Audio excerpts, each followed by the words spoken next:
Some moments fracture your life into before and after.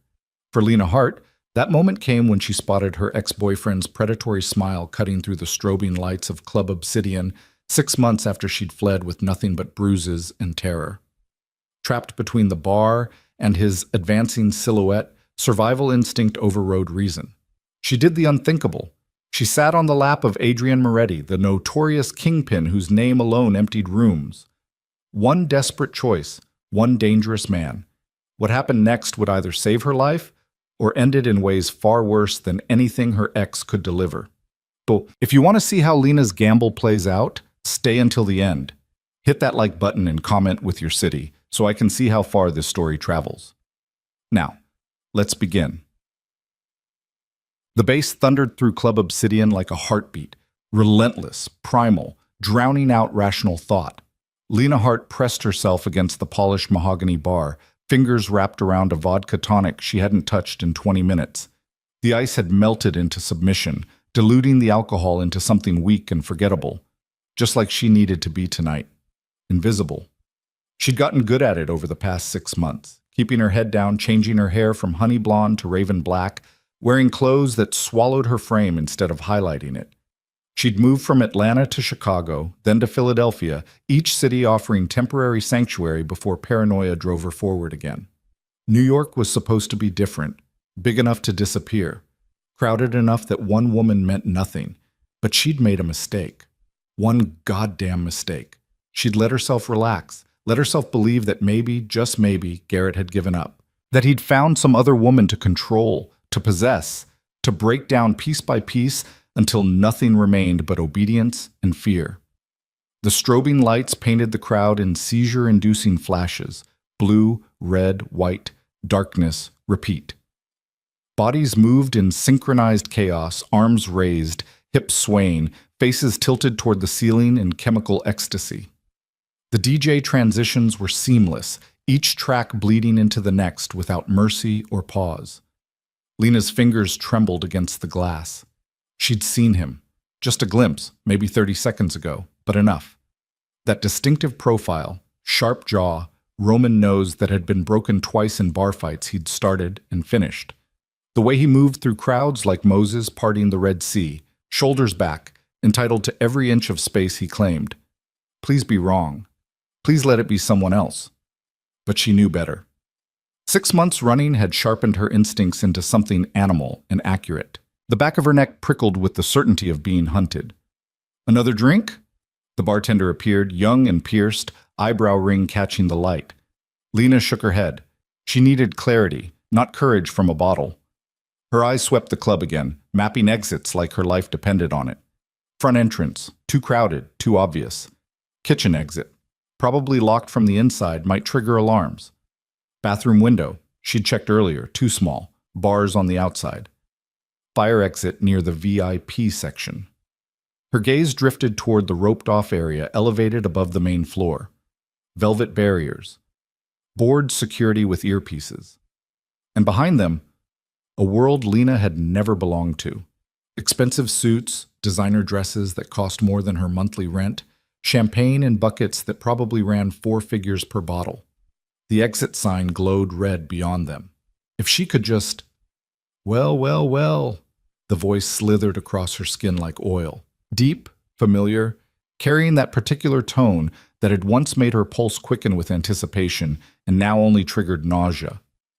Lena didn't turn around, couldn't, her body locked in place, every muscle rigid with the biology of terror. I've been looking everywhere for you, baby. Garrett stepped into her peripheral vision, positioning himself between her and the rest of the club. Strategic, calculated. He'd always been good at cutting off escape routes. He looked exactly the same, 6'2", broad-shouldered, with dark hair styled with too much product. Expensive cologne that couldn't quite mask the underlying scent of aggression.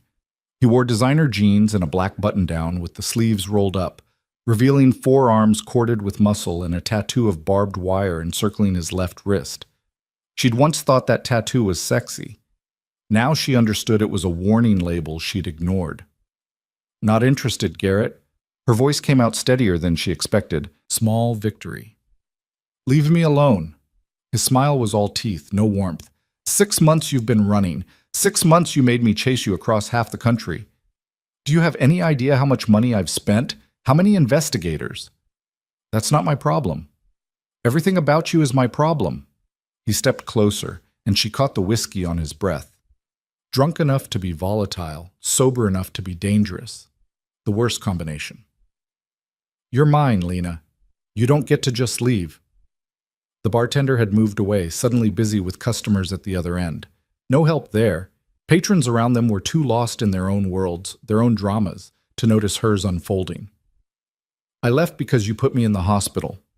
The words came out hard, factual. Fractured orbital bone, bruised ribs, concussion. You made me do that. No remorse in his tone, just matter-of-fact certainty. If you hadn't talked back, hadn't disrespected me in front of my friends, I asked you to stop drinking. You embarrassed me. His hand shot out, gripping her wrist with enough pressure to leave marks. Not breaking bones, he was smarter than that in public, but enough to establish control. We're leaving, together. We're going to have a long conversation about respect and loyalty and what happens when you try to make me look like a fool. Lena's pulse hammered in her throat. She'd played this scene 100 times in her nightmares. Every scenario ended the same way. Her compliance, his escalation, another trip to the emergency room where she'd lie about stairs and clumsiness while nurses exchanged knowing looks they'd never act on. Not this time.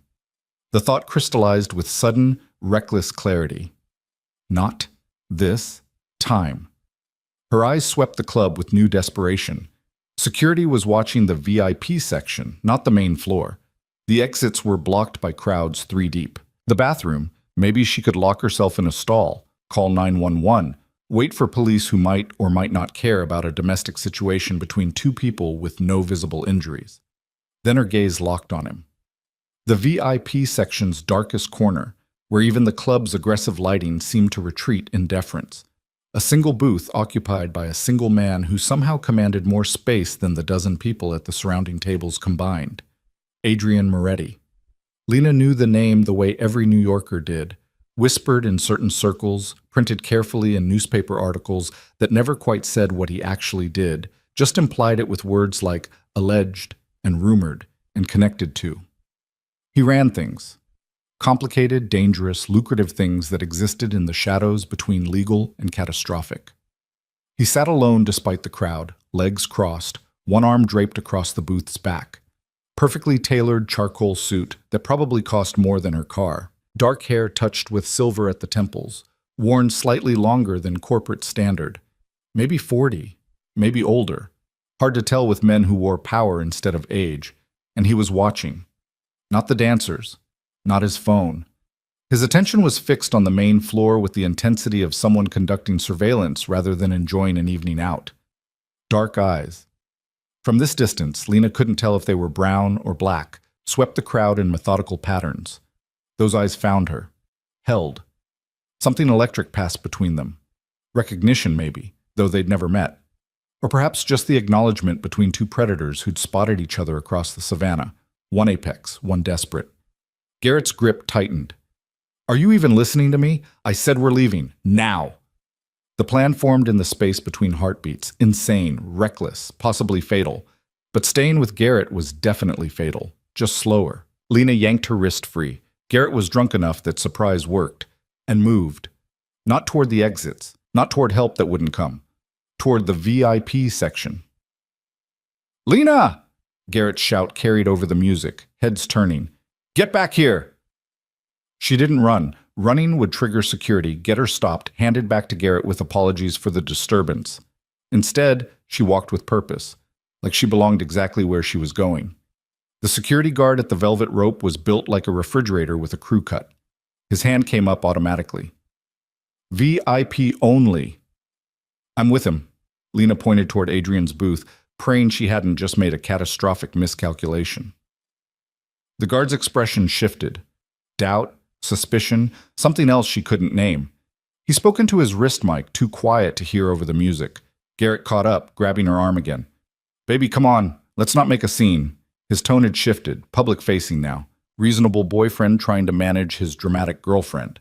She'd heard this performance before, usually right before things got worse behind closed doors. Sir, I'm going to need you to step back.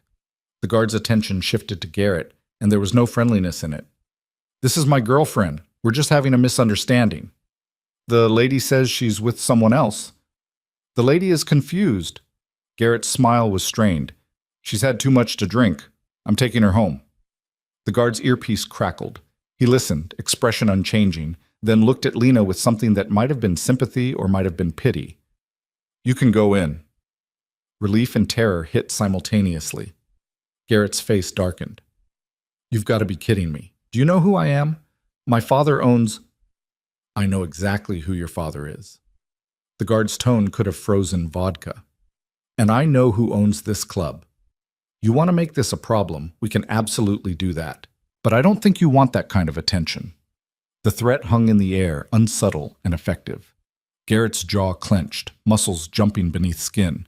For a moment, Lena thought he might actually throw a punch. Consequences be damned. Then something shifted in his expression, recognition of waters too deep to navigate, drunk and angry. "This isn't over," he said, looking past the guard to Lena. "Not even close." Then he turned and disappeared into the crowd. Lena's knees nearly buckled with relief, but she locked them straight. She'd made it past the first obstacle. Now came the harder part. The guard unhooked the velvet rope. "Go ahead." The VIP section was a different world. Quieter, though the music still pounded through the floor. Climate controlled. She hadn't realized how hot the main floor was until cool air hit her sweat-dampened skin. The furniture was actual furniture, not the cheap tables and stools below. Crystal instead of glass. Bottles with labels she couldn't pronounce. And at the far end, in that darkest corner, Adrian Moretti waited. Lena forced herself to walk steadily across the space. Every eye in VIP tracked her movement, calculating, judging, wondering who she was and what she was doing here. She felt naked under the scrutiny despite being fully clothed. Adrian didn't stand as she approached. Didn't smile or acknowledge her beyond that steady, unwavering gaze that seemed to catalog every detail. Up close, he was older than she'd thought. Mid-40s, maybe, with the kind of face that had earned its lines through decisions rather than laughter. Strong jaw, straight nose, lips pressed into a neutral line that gave nothing away. But his eyes, they were dark brown, almost black in the VIP section's moody lighting, and they were intelligent, dangerously so. This was a man who missed nothing, forgot nothing, and used everything. Lena's courage wavered.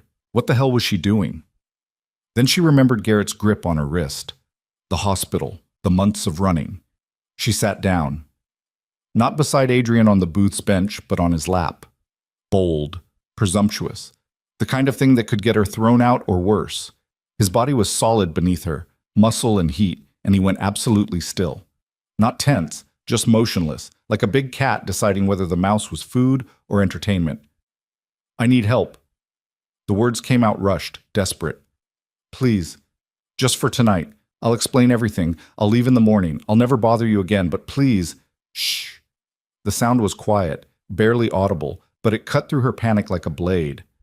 Not aggressive, just commanding. The kind of sound that expected obedience and usually received it. Lena fell silent. Adrian's attention shifted past her, toward the main floor visible through the glass barrier. Following his gaze, she saw Garrett near the bar, phone to his ear, gesturing angrily, making calls. Probably to his father, maybe to friends who owed him favors. "The man who was bothering you." Adrian's voice was deep, textured with an accent she couldn't quite place.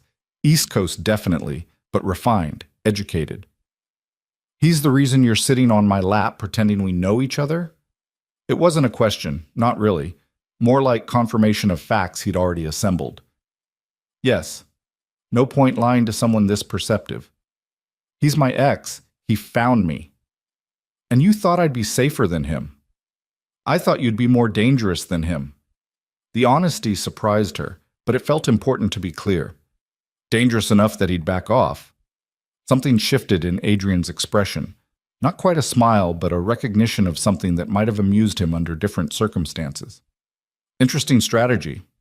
Climb from the frying pan onto the stove.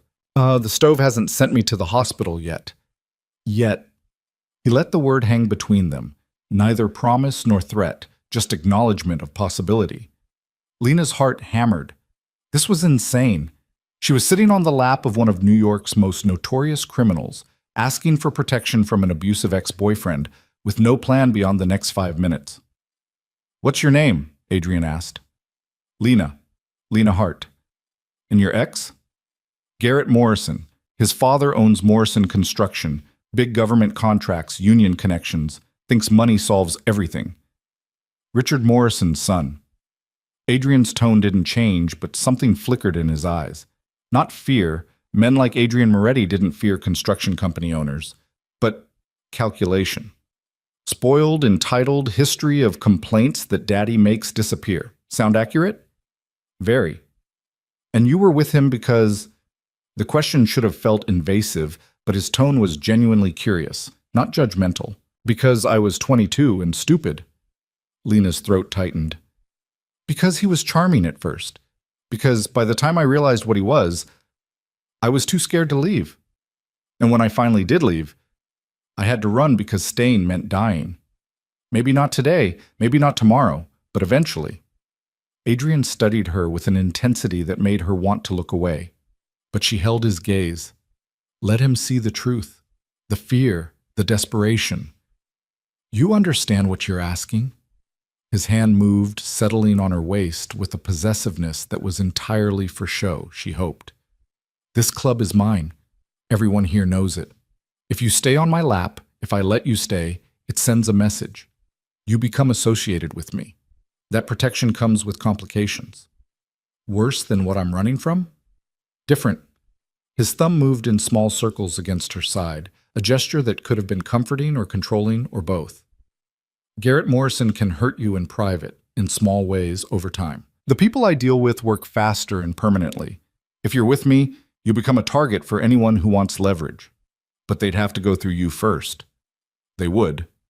No false modesty, just fact. "And that usually ends poorly for them." Lena swallowed hard. "How long?" "How long what?"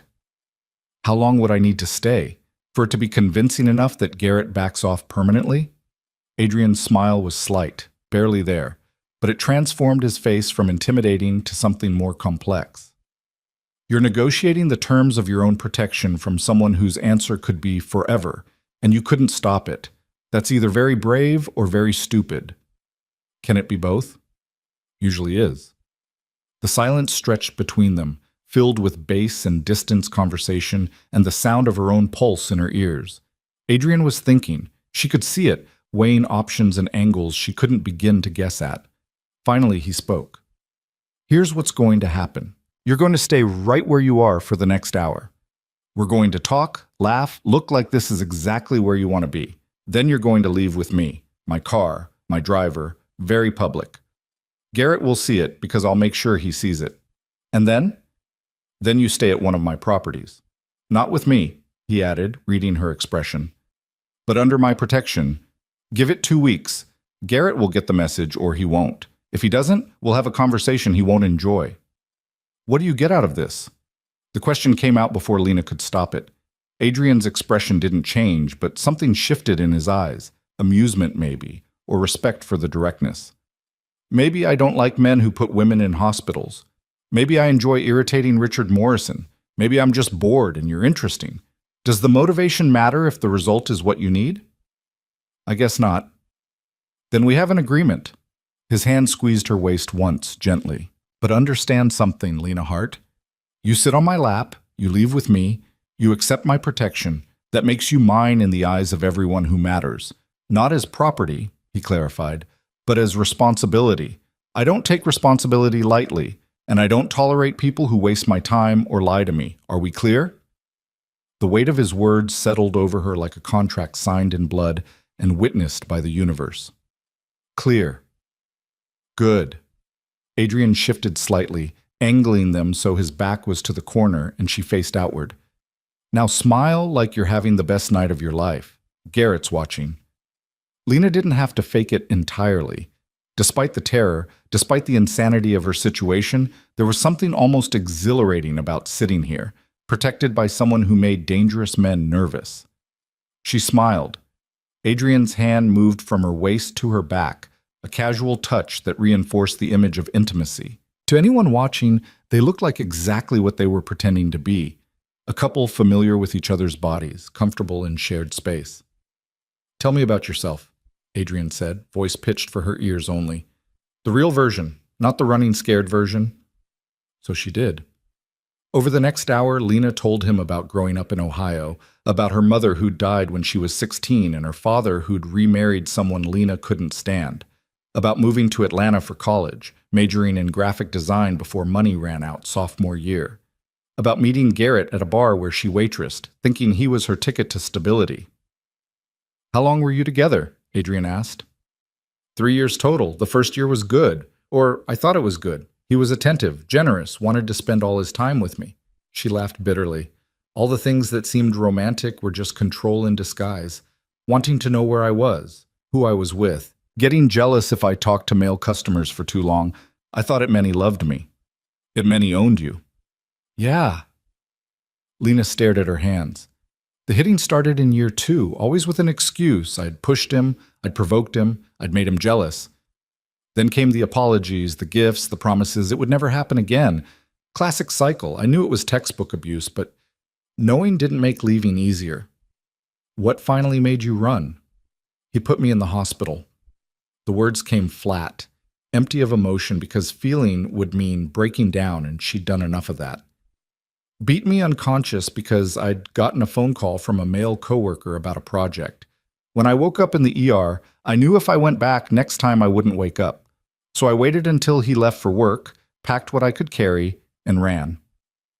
Adrian listened without interruption, without the platitudes people usually offered. "No, I'm sorry," or "that must have been hard." Well, just steady attention that somehow felt more supportive than sympathy. "You have family?" he asked. "Friends?" "Dad won't talk to me. Garrett told him I was on drugs, stealing, lying about the abuse. My father believed him, or wanted to believe him. Easier than admitting he liked Garrett better than his own daughter. Friends?" She shrugged. "Garrett isolated me from most of them. The ones who stuck around got scared when I told them I was leaving. Scared of getting involved, scared of Garrett's family, scared of retaliation. Can't really blame them." "I can." Adrian's tone was mild, but underneath it was steel. "Loyalty matters. People who abandon you when you need them most don't deserve to be called friends."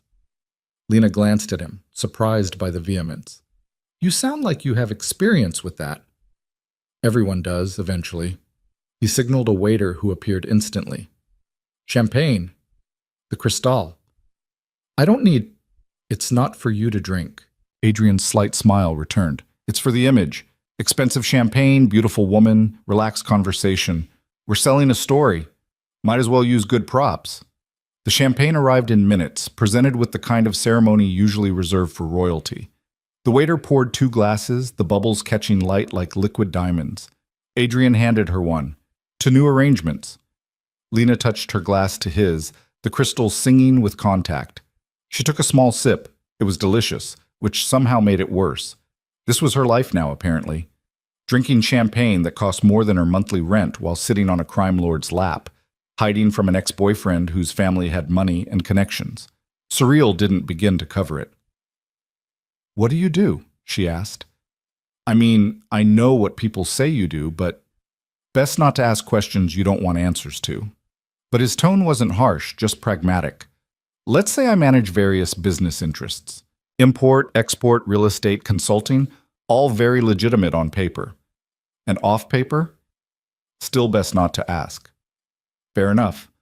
Lena looked out over the club, watching bodies move in pulsing waves. From up here, everything looked smaller, safer. The chaos was distant, controllable. "Do you see him?" Adrian asked. She didn't have to ask who. Her eyes found Garrett almost immediately, still at the bar, still on his phone, but now he was staring directly at their booth. Even from this distance, she could see the rage in his posture. "He looks angry." "Good. Anger makes people stupid. Stupid people make mistakes." Adrian's hand moved from her back to her hair, fingers threading through the dark strands in a gesture that looked intimate but felt clinical, calculated. "And when he makes his mistake, I'll be ready." The certainty in his voice should have scared her. Instead, it was almost comforting. They talked for another 20 minutes, the conversation flowing easier than Lena expected.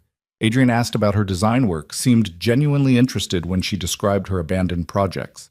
He was well-read, referenced books she'd loved, movies she'd seen, art she'd admired.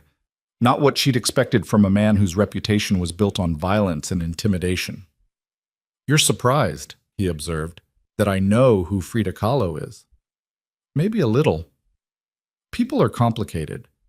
I can appreciate Kahlo's work and still break someone's arm if they cross me.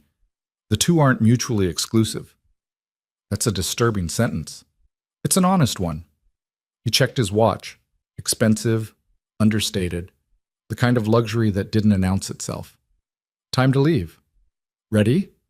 "No, not even close." But staying wasn't an option either.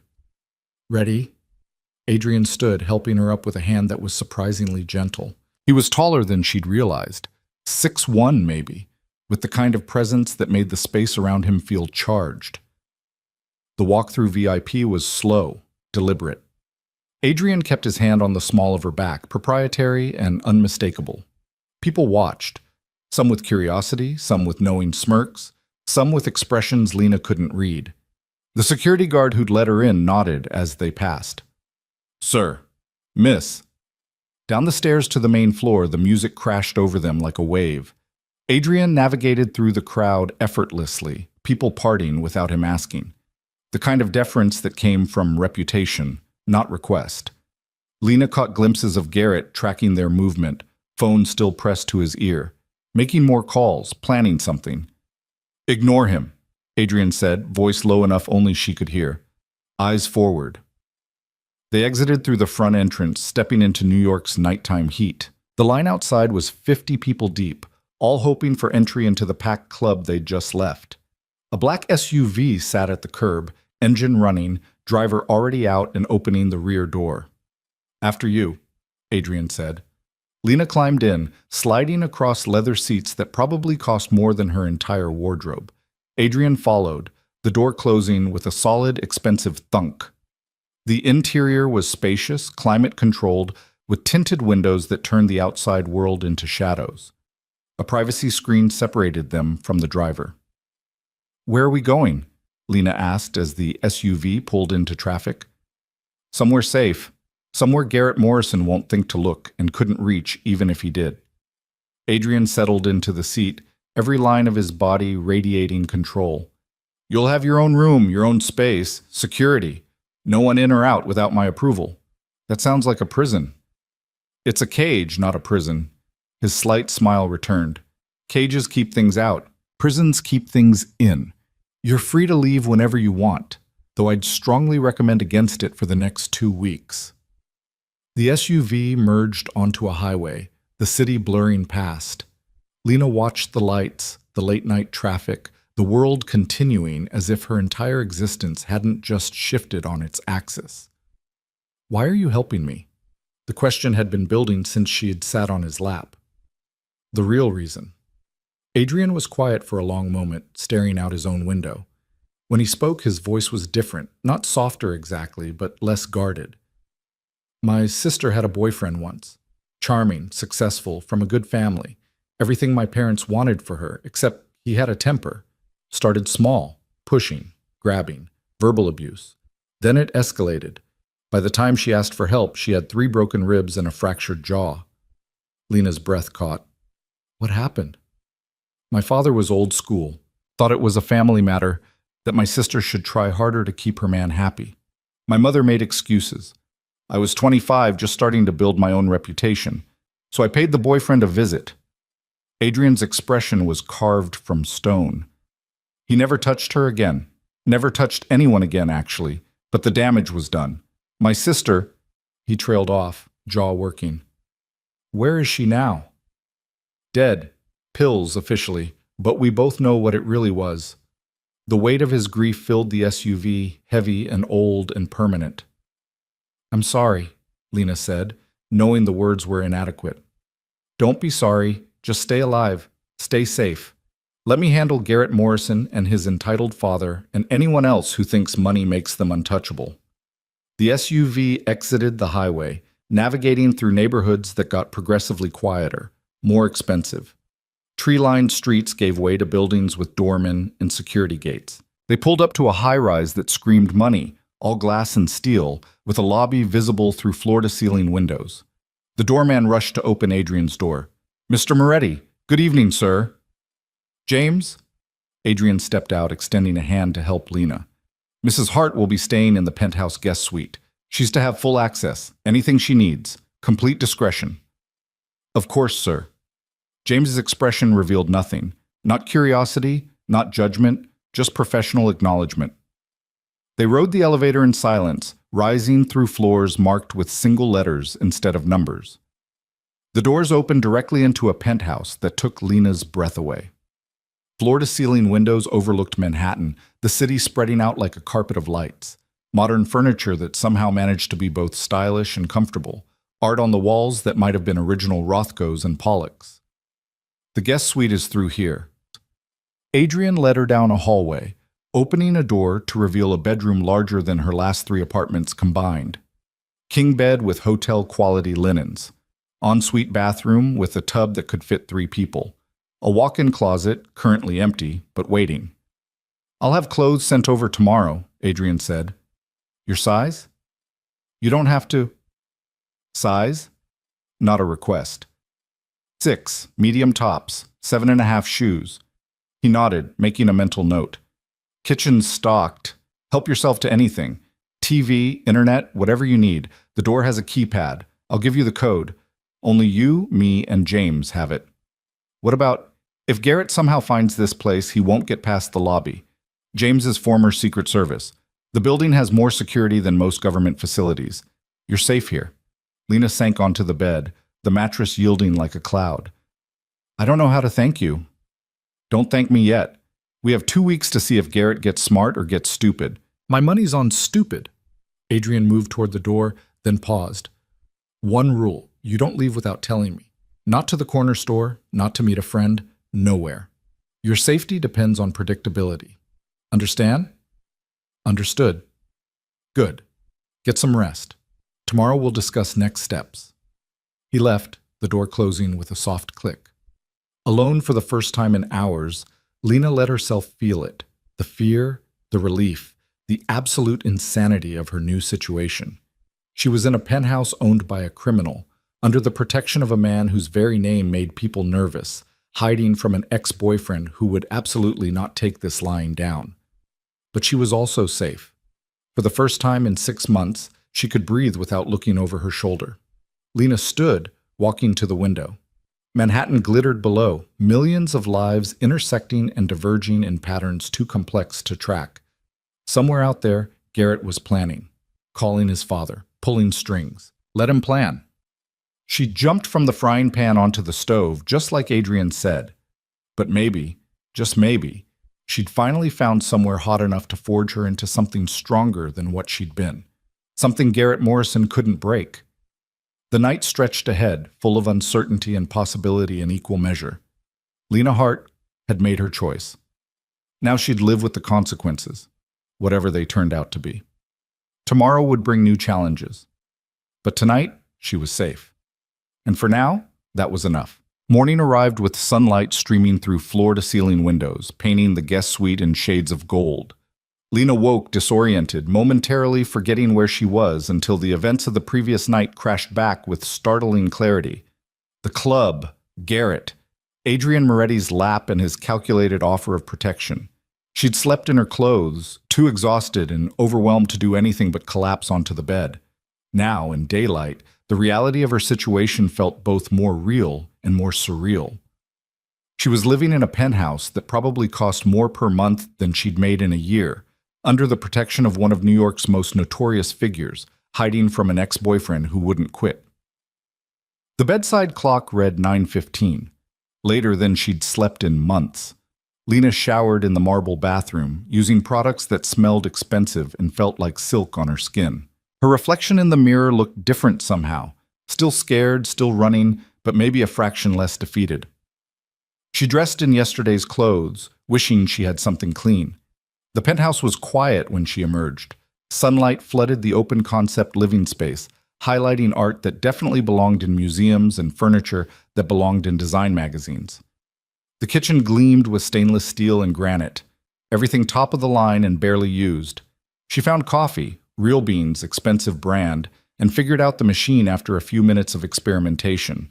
The first sip was heaven, rich and strong and exactly what she needed.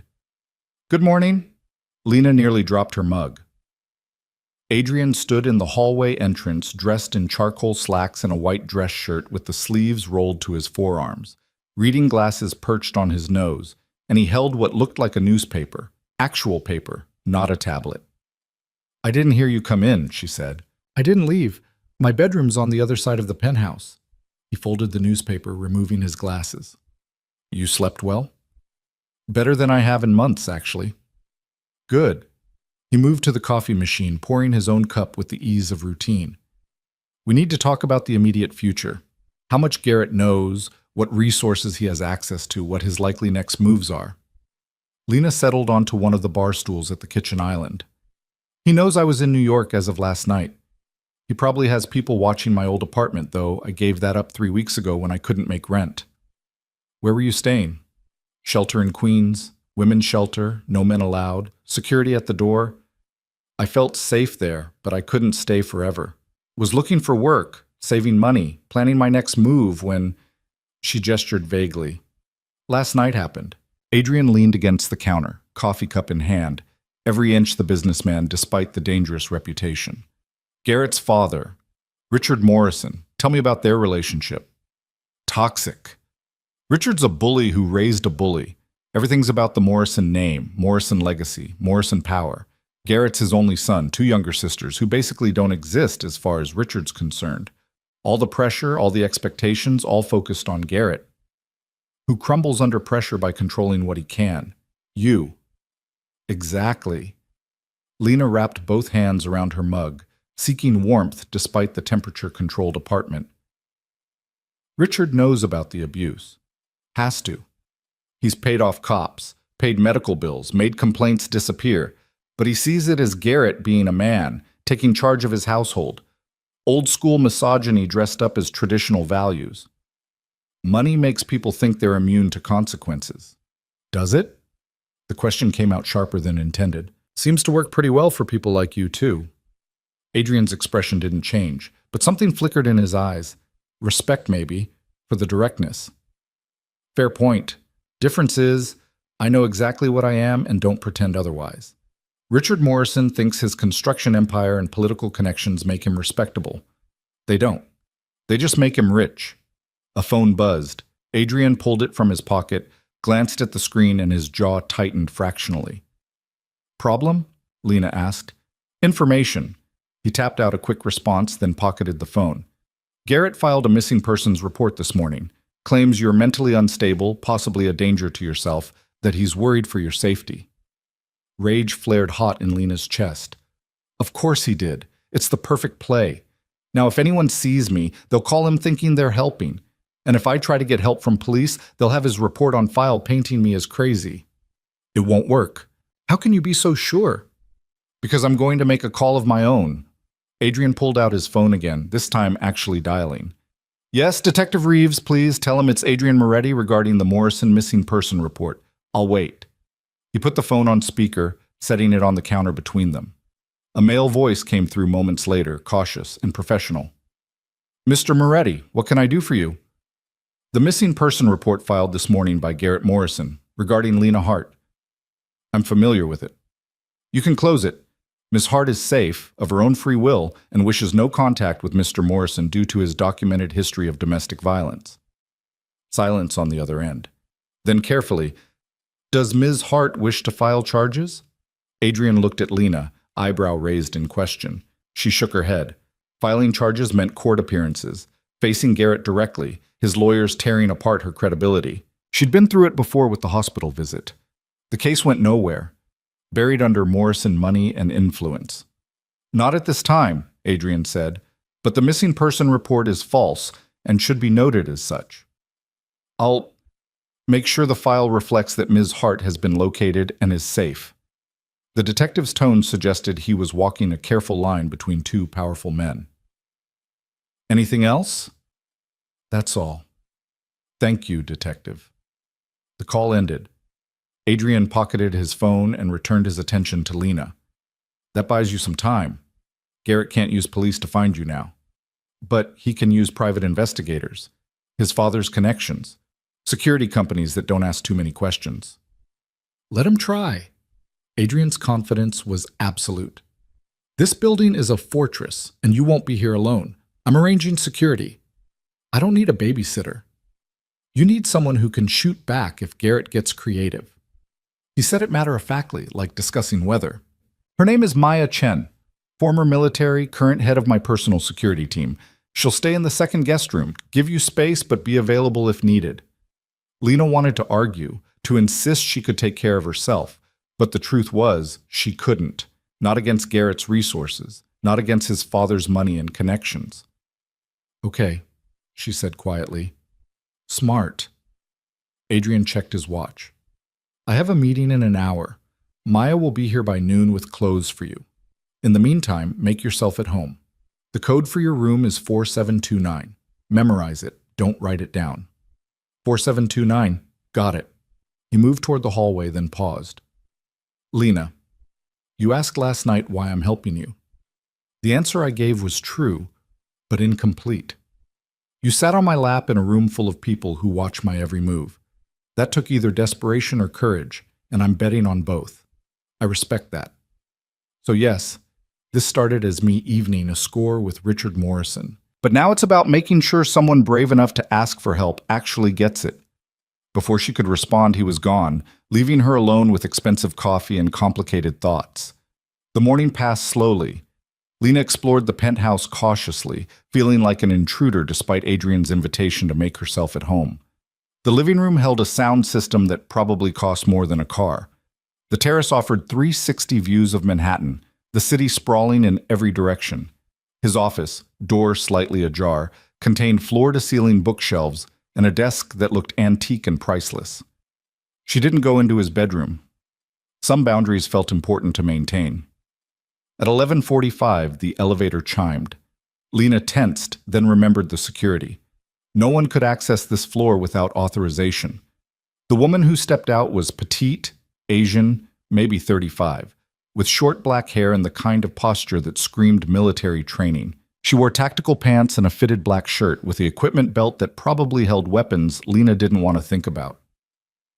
Lena Hart? Her voice was crisp, professional. That's me. Maya Chen, Mr. Moretti briefed me on your situation. She set down 3 large shopping bags from stores Lena recognized as expensive. I brought clothes, basics, some options, guessed at style based on what you're wearing. If I got it wrong, we can exchange. You didn't have to. Mr. Moretti's orders. And between you and me, he's particular about presentation. You're under his protection, which means you represent him now. Image matters. It should have felt insulting, being treated like a dress-up doll. But Maya's tone held no judgment, just pragmatic assessment of their reality. Lena rifled through the bags, jeans that fit perfectly, soft t-shirts, a leather jacket that must have cost a fortune, comfortable shoes and heels, undergarments in her exact size, even pajamas, toiletries, makeup. How did you know all my sizes? Maya's slight smile held secrets. I'm very good at my job. Over the next hour, Maya did a security sweep of the penthouse, checking windows, testing locks, examining sight lines from neighboring buildings. She was thorough, professional, and completely uninterested in small talk. Finally, she returned to the living room where Lena sat pretending to read a magazine. Building security is solid. Windows are bulletproof glass. Only 3 access points to this floor: elevator, fire stairs, and roof access. All monitored, all controlled. You're safe here. What about when I leave? Do you need to leave? I can't stay locked in here forever. Maya settled into a chair, relaxed but alert. Mr. Moretti's instructions were clear. You don't leave without advance notice and security escort. That means me or one of his other team members. No exceptions. That sounds like prison. It sounds like staying alive. Maya's expression softened fractionally. I read your file. I know what Garrett Morrison did to you. I also know what men like him do when they feel humiliated. Last night, you embarrassed him publicly, choosing Mr. Moretti over him. That's not something his ego will tolerate. So what? I just hide here indefinitely? You hide here for 2 weeks while Mr. Moretti handles the situation. Then we reassess. Maybe Morrison backs off. Maybe he doesn't. But either way, you'll have options you don't have now. Lena hated the logic because it was sound. What exactly does handling the situation mean? Best not to ask questions you don't want answers to. The same thing Adrian had said. Lena was starting to understand this world operated on willful ignorance. Don't ask. Don't tell. Don't think too hard about the methods as long as the results kept you safe. Her phone buzzed. She'd turned it off last night, forgotten about it until now. 15 missed calls from Garrett, 37 text messages, a voicemail box she was afraid to check. Don't respond, Maya said, noticing her expression. In fact, give me the phone. What? No, it's my phone. It's also a tracking device. Garrett knows your number, probably has software on it from when you were together. As long as it's on, he can find you. Reluctantly, Lena handed it over. Maya removed the battery, pocketed both pieces separately. We'll get you a new phone, new number, only give it to people you absolutely trust. I don't have people I absolutely trust. You have Mr. Moretti. You have me. Start there. The afternoon dissolved into strange domesticity. Maya made lunch, surprisingly good pasta with vegetables, while Lena changed into new clothes that fit like they'd been custom-made. They ate in companionable silence, two women from completely different worlds sharing a table because violence had brought them together. Can I ask you something? Lena ventured. Depends on the question. How did you end up working for Adrian? Maya considered, fork pausing halfway to her mouth. I was Army, military police.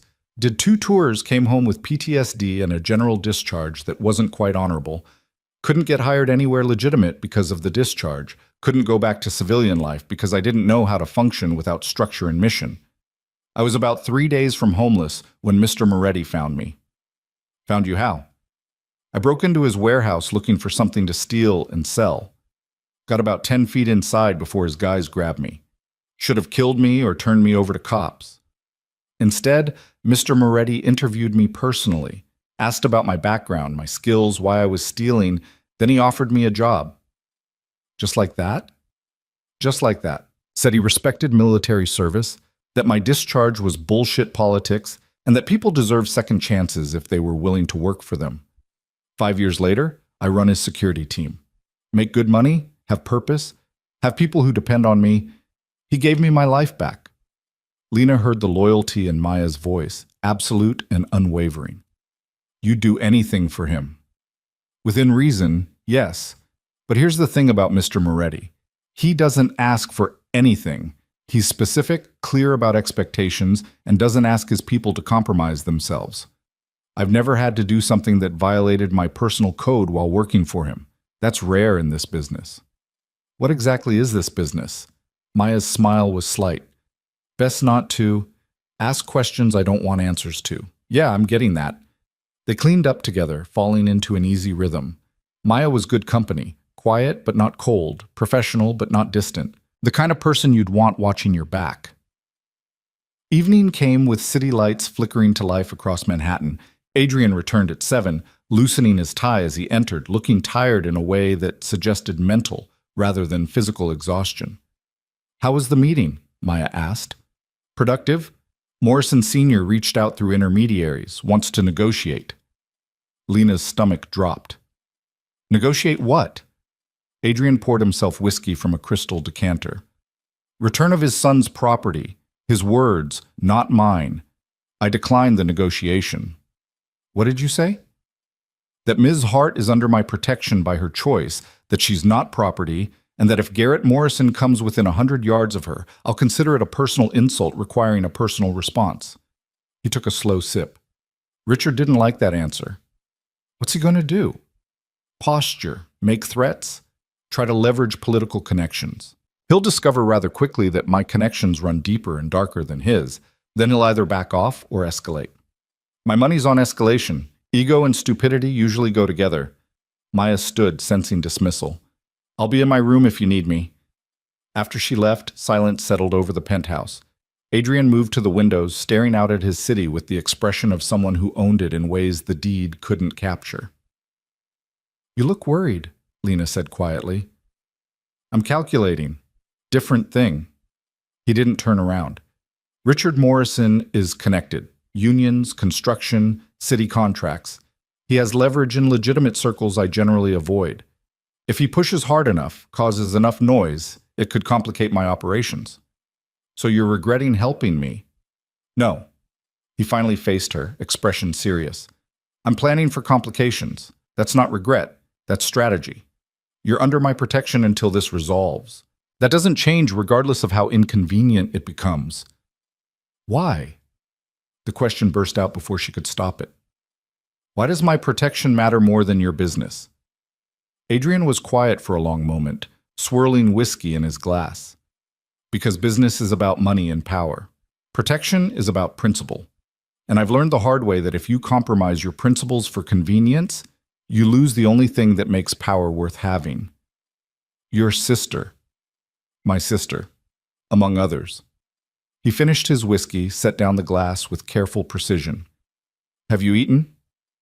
"Maya made lunch." "Then let me make dinner. I assume you like Italian?" The domesticity of the offer jarred against everything else. "You cook?" "I'm full of surprises." His slight smile returned, transforming his face.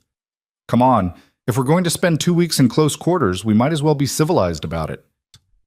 The kitchen became unexpectedly warm as Adrian moved through it with confident familiarity.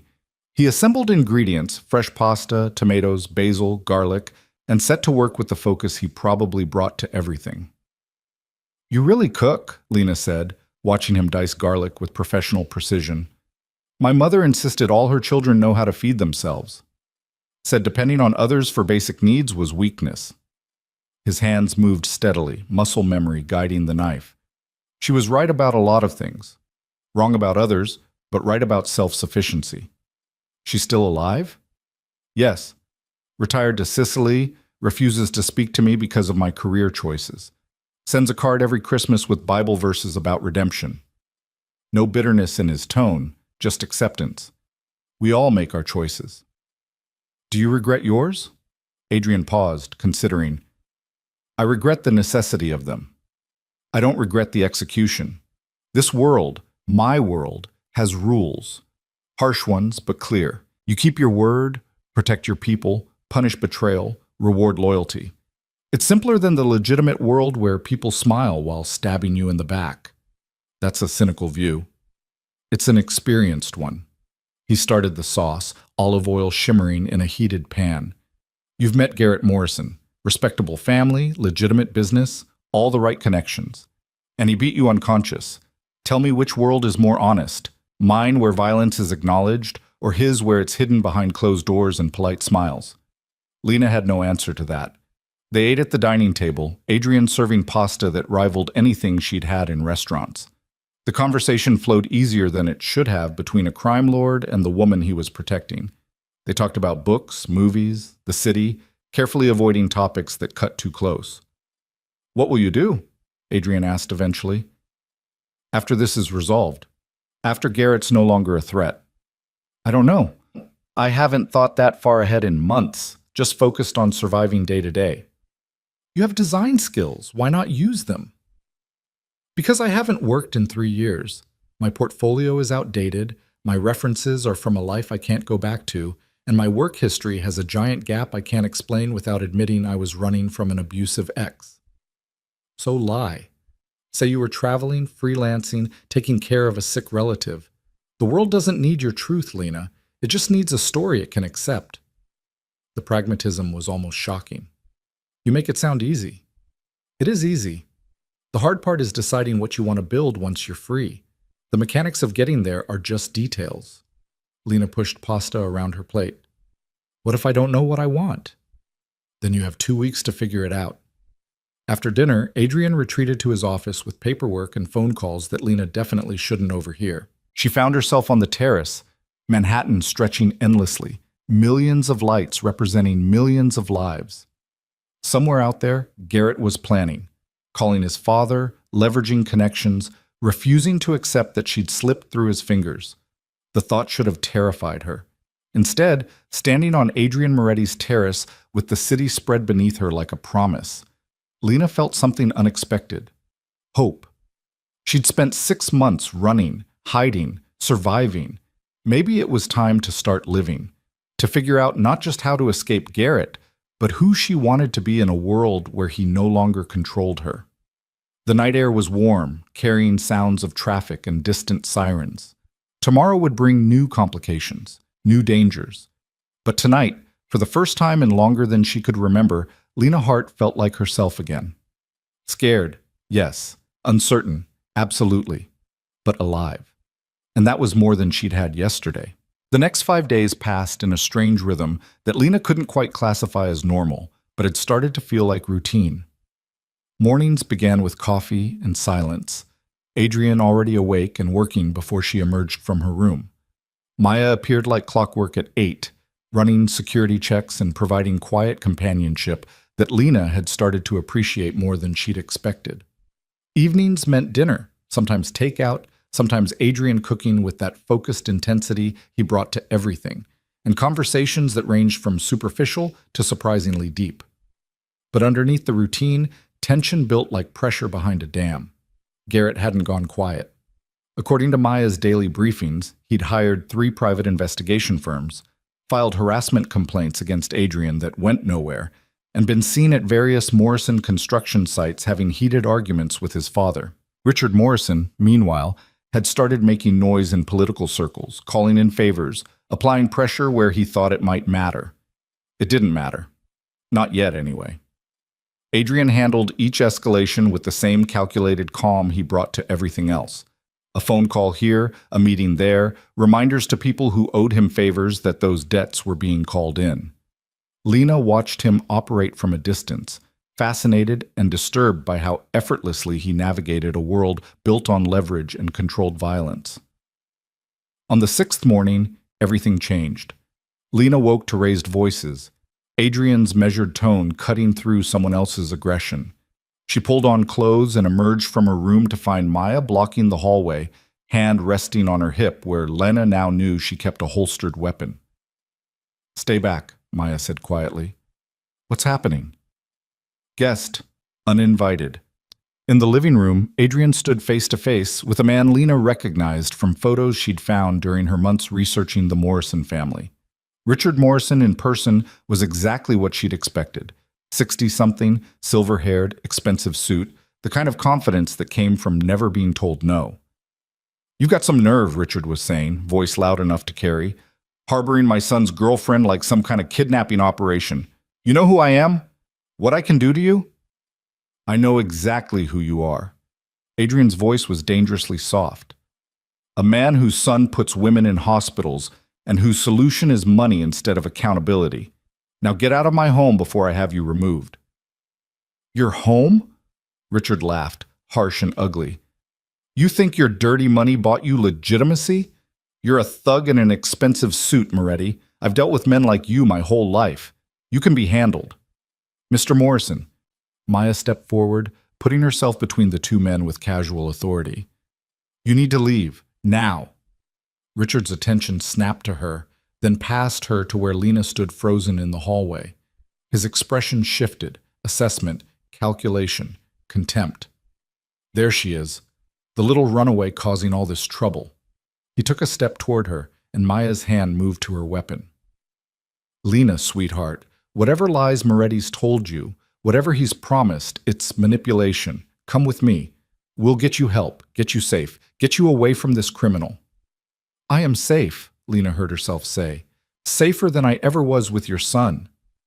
"My son loves you. He made mistakes, yes, but what relationship doesn't have rough patches? You ran instead of working through it, and now you're shacked up with organized crime thinking that's an improvement?" The casual dismissal of Garrett's violence as rough patches ignited something hot and sharp in Lena's chest. She pushed past Maya, ignoring the bodyguard's protest. "Your son fractured my skull," she said, voice shaking with rage instead of fear. "He broke 3 of my ribs. He beat me unconscious and left me on the bathroom floor bleeding. Those aren't rough patches, Mr. Morrison. That's attempted murder that you covered up with money and lawyers and threats. Richard's expression hardened. Dramatic accusations from a girl with no proof and a history of instability. Yes, I know about the psych evaluation from your college years, depression, anxiety, suicidal ideation. Not exactly a reliable witness. The words hit like physical blows. He'd done his research, dug into her past, found the semester she'd nearly fallen apart after her mother's death, and weaponized it. Get out! Adrian's voice cut through the moment like a blade. You have 5 seconds before I stop being polite. You threatening me? I'm giving you a chance to leave with dignity. 5, 4. You're making a serious mistake. 3, 2. Richard Morrison's jaw clenched, muscles jumping beneath expensive cologne and entitlement. For a moment, Lena thought he might actually take a swing at Adrian. Then he smoothed his expression into something resembling civility. This isn't over. Not by a long shot. He headed toward the elevator, pressed the button with more force than necessary. My son wants his girlfriend back. I'm going to make sure he gets what he wants.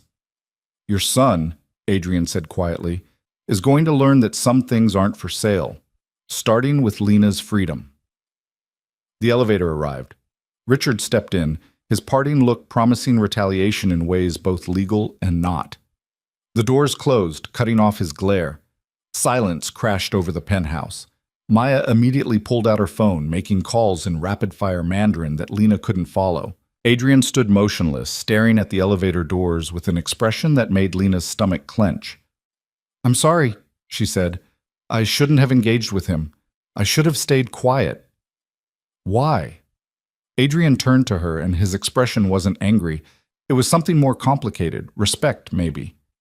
You told him the truth. Made him face what his son actually is instead of the fantasy he's constructed. That took courage. It also escalated things. Things were always going to escalate. Richard Morrison doesn't negotiate. He dominates. Now we know exactly what we're dealing with. He pulled out his own phone, scrolling through contacts. Maya, increase security. I want eyes on every entrance, cameras checked hourly, and a rotation schedule that ensures someone's always alert. Richard knowing this address means Garrett knows it too. Already on it, Maya confirmed. Carlos and Jin are en route. Full lockdown protocol until further notice. Lena's hands were shaking. She clasped them together, trying to force stillness through will alone. He knew about my psych evaluation. From college. How did he even find that? Money buys access to things that should be private. Adrian's tone was matter-of-fact. Medical records, school transcripts, employment history. If it exists in a database somewhere, Richard Morrison can buy it. So he'll use it against me. Paint me as crazy, unstable, unreliable, classic abuser tactic. Only works if people believe him. Adrian moved to the windows, the morning light harsh against his profile. Richard operates in legitimate circles where reputation matters more than truth. I operate in circles where actions speak louder than paperwork. He can say whatever he wants, won't change the facts. The certainty in his voice should have been comforting. Instead, it highlighted how completely her safety now depended on someone she'd known less than a week, someone whose methods she didn't fully understand and probably wouldn't approve of if she did. What's the plan? She asked. The plan is you stay here, stay safe, and let me handle Richard Morrison and his entitled son. Adrian's phone buzzed. He glanced at it, jaw tightening. And it seems the handling needs to happen sooner than expected. What do you mean? Garrett just posted bail for 3 men with assault records, former military, dishonorable discharges, currently employed by Morrison Construction in vague security roles. He showed her the phone, police booking photos of 3 hard-looking men with dead eyes. This is preparation for something violent, Maya swore in Mandarin. He's hiring muscle. Appears so. Question is whether he's stupid enough to try something direct or smart enough to use them as intimidation. My money's on stupid, Maya said. Rich boys who've never faced real consequences usually are. Adrian made 3 phone calls in rapid succession, speaking in careful code that Lena couldn't fully decipher, but understood the general meaning. He was mobilizing his own people, preparing for whatever Garrett had planned. The penthouse transformed over the next hour. 2 more security personnel arrived. Carlos, a stocky Hispanic man with gang tattoos barely visible under his collar, and Jin, a quiet Korean woman who moved like liquid danger. They set up equipment, checked sight lines, established communication protocols with military precision. Lena felt simultaneously protected and trapped. "You should eat something," Maya said, appearing at her elbow with a protein bar. "Adrenaline crash is real. Keep your blood sugar up." "I'm not hungry." Wasn't a request. Eat. Lena ate, the protein bar tasting like cardboard and necessity. Through the windows, Manhattan continued its daily rhythm. Millions of people going about their lives unaware that in this penthouse, lines were being drawn for a confrontation that could turn violent at any moment. Adrian emerged from his office at noon, having spent 3 hours on calls and computer work Lena wasn't privy to. He looked tired but satisfied, the expression of someone who just moved important pieces on a board only he could see. "Richard Morrison just lost his biggest city contract," he announced. "Seems some irregularities were discovered in his billing practices. Very unfortunate timing." Maya's smile was sharp. "Amazing how those irregularities appear right when you need them." "I thought you operated differently than Richard," Lena said. "You said legitimate circles weren't your thing. They're not. But I know people who exist in those circles, people who owe me favors, people who are happy to apply legitimate pressure for illegitimate reasons." Miss Adrian poured coffee, his movements controlled and deliberate. "Richard wants to play power games. We'll play. He'll discover rather quickly that he's outmatched." "And Garrett?" "Garrett's 3 hired thugs had their bail revoked an hour ago. New evidence surfaced about violation of release terms. They're back in holding pending trial that's been expedited to next month." His expression was neutral, but Lena heard the satisfaction underneath. "Garrett's now short his muscle and running out of options. You're backing him into a corner. I'm removing his advantages until the corner is all he has left. Then we'll see if he's smart enough to accept defeat or stupid enough to do something desperate." The afternoon crawled past with the weight of waiting. Carlos and Jin maintained security perimeters. Maya ran drills, checking response times and communication. Adrian worked from his office, managing both the legitimate businesses that funded his lifestyle and the illegitimate ones that built his power. Lena felt useless. She tried to read but couldn't focus. Attempted to sketch designs on a tablet Maya had provided, but creativity died under stress. Eventually, she ended up on the terrace despite Maya's disapproval, staring at the city and wondering how her life had become a chess match between criminals and abusers. "Penny for your thoughts." Adrian joined her, bringing 2 glasses of wine she hadn't asked for but accepted anyway. "I was thinking this all feels surreal," she said. "A week ago, I was sleeping in a shelter, eating ramen, trying to figure out how to disappear permanently. Now I'm in a penthouse drinking wine that probably costs more than I used to make in a month, while men with guns prepare for potential violence on my behalf. Life changes quickly when you stop running and start standing ground." "I'm not standing ground, you are. I'm just here." Adrian leaned against the railing, wine glass held loosely. "You made the choice to sit on my lap instead of going with Garrett. That was you standing ground. Everything since has been logistics." "Some logistics. Private security, political pressure, mysterious evidence appearing at convenient times. You disapprove." "I don't know what I approve anymore. Garrett deserves consequences, but..." She trailed off, unable to articulate the discomfort of watching Adrian operate with such casual disregard for legal boundaries. "But you're uncomfortable with how I deliver them," Adrian finished. "Fair. Most people are until they need the delivery badly enough that methods stop mattering." "Is that what happened to you? You needed something badly enough that you stopped caring how you got it?" He was quiet for a long moment, staring at Manhattan like it held answers he was still looking for. "I told you about my sister. What I didn't tell you was that after her boyfriend put her in the hospital, I went to the police, filed reports, provided evidence, did everything the right way. You know what happened?" Lena shook her head. "Nothing. Absolutely nothing. The boyfriend's family had connections. Charges were dropped. My sister was treated like she'd provoked it, like she was equally responsible. The system failed her completely, so I handled it myself. And when I saw how much more effective that was than trusting institutions designed to protect the wealthy and powerful instead of the vulnerable, I stopped playing by rules that were rigged against people like my sister." "What happened to the boyfriend?" He's alive, if that's what you're asking. But he'll never hit another woman. Can't swing a fist when both hands are broken in 17 places. The casual admission should have horrified her. Instead, Lena felt something darker, satisfaction. The system had failed her too. Police reports that she went nowhere. Hospital staff who saw the truth but couldn't or wouldn't act. A justice system that favored Morrison money over her fractured bones. I should be disturbed by that, she said quietly. Should be and aren't the same thing. They stood in comfortable silence, drinking expensive wine, while the sun tracked west, painting the city in shades of amber and gold. Below, life continued, traffic snarling and flowing, people rushing to appointments and relationships and lives that had nothing to do with the drama unfolding 40 stories above. Adrian, Lena started, then stopped, unsure how to voice what she was feeling. Go ahead, we're past polite evasion at this point.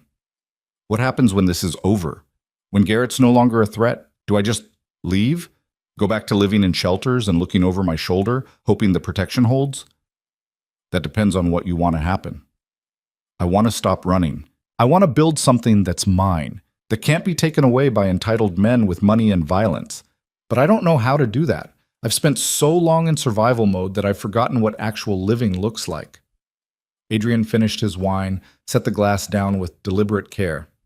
Then let's make a deal. You give me 2 weeks of your complete honesty. No hiding, no performing, no trying to be what you think I want. Just Lena Hart figuring out who she wants to be. In exchange, I give you 2 weeks of complete protection and resources to start building whatever life you decide you want. Why would you do that? Because I have more money than I can spend in 3 lifetimes and more power than I know what to do with most days. Using both to help someone who actually deserves it feels like decent resource allocation. You barely know me. I know you had the courage to ask for help from a stranger. I know you stood up to Richard Morrison despite him having every advantage. I know you've survived 3 years of abuse and 6 months running and still managed to keep enough of yourself intact to question whether my methods are ethical. His expression was serious, intent. That's more than enough to know you're worth the investment. The words settled over Lena like a blanket, warm, unexpected, dangerous in their sincerity. She'd spent so long being told she was worthless, that her opinions didn't matter, that she existed only as an extension of Garrett's ego.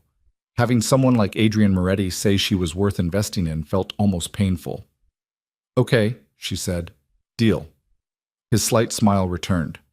Good. Then let's start with an honest question. What do you actually want to do with your design skills? Not what you think sounds good or what's practical. What would make you excited to wake up every morning? The question caught her off guard. No one had asked what she wanted in longer than she could remember. Her father had opinions about her career. Garrett had opinions about everything. Even well-meaning friends had given advice based on what they thought she should do. But what did she actually want? I want to design spaces, she said slowly, the words feeling their way forward like someone walking in the dark. Not just graphics or logos, actual physical environments. Restaurants, hotels, homes, places where people feel something when they walk in, safe, welcome, inspired, whatever the space is supposed to make them feel. Interior design. More than that, environmental psychology. Using color, light, texture, layout to create emotional experiences. There's research about how design affects mood, behavior, even physical health. I've always been fascinated by it, but it seemed impractical. Not a real career path. Why not? Because it requires capital to start, connections to get clients, a portfolio that proves you can deliver. And I have none of those things. Adrian pulled out his phone, tapping notes. Then we build them. Portfolio first. I have 3 restaurants, 2 hotels, and 4 residential properties that could use redesign. You do the work, document everything, build a portfolio that showcases range and skill. While you're doing that, we establish an LLC in your name, create a business presence, start generating legitimate income and tax history. Lena stared at him. You can't just give me businesses to redesign. Why not? They need the work anyway, and I'd rather pay someone I'm actively helping than some overpriced firm that'll deliver generic corporate design. You do good work, everyone benefits. You do bad work, we learned you need a different career path. Either way, you have real-world experience and a decision based on actual data instead of fear. This is insane. This is practical. I have resources. You have skills. Seems inefficient not to connect them. Maya appeared in the terrace doorway. Boss, we have movement. Adrian's expression shifted instantly, all business. Details. Garrett Morrison just entered the building, talked his way past lobby security claiming he's here for a business meeting. He's in the elevator. Every muscle in Adrian's body seemed to coil, ready for violence but controlled. How did he get past James? James is off tonight. Replacement wasn't briefed on our situation. Lock it down. Carlos and Jin, positions. Lena, inside. Now. They moved as one, Lena following Adrian into the penthouse, while Maya coordinated security with rapid-fire commands into her earpiece. The elevator chimed its approach, floor numbers climbing with inevitable momentum. Adrian positioned himself between the elevator and Lena, his body language shifting into something predatory and dangerous. This wasn't the man who cooked pasta or discussed design philosophy. This was the person whose name made hardened criminals nervous. The elevator doors opened. Garrett Morrison stepped out, and Lena's breath caught. He looked terrible, unshaven, wrinkled suit, the kind of disheveled that came from stress and insomnia. But his eyes were sharp, focused, locked on Lena with an intensity that made her skin crawl. "Baby," he said, voice raw, "we need to talk." "She has nothing to say to you." Adrian's tone could have frozen nitrogen. "Leave, now."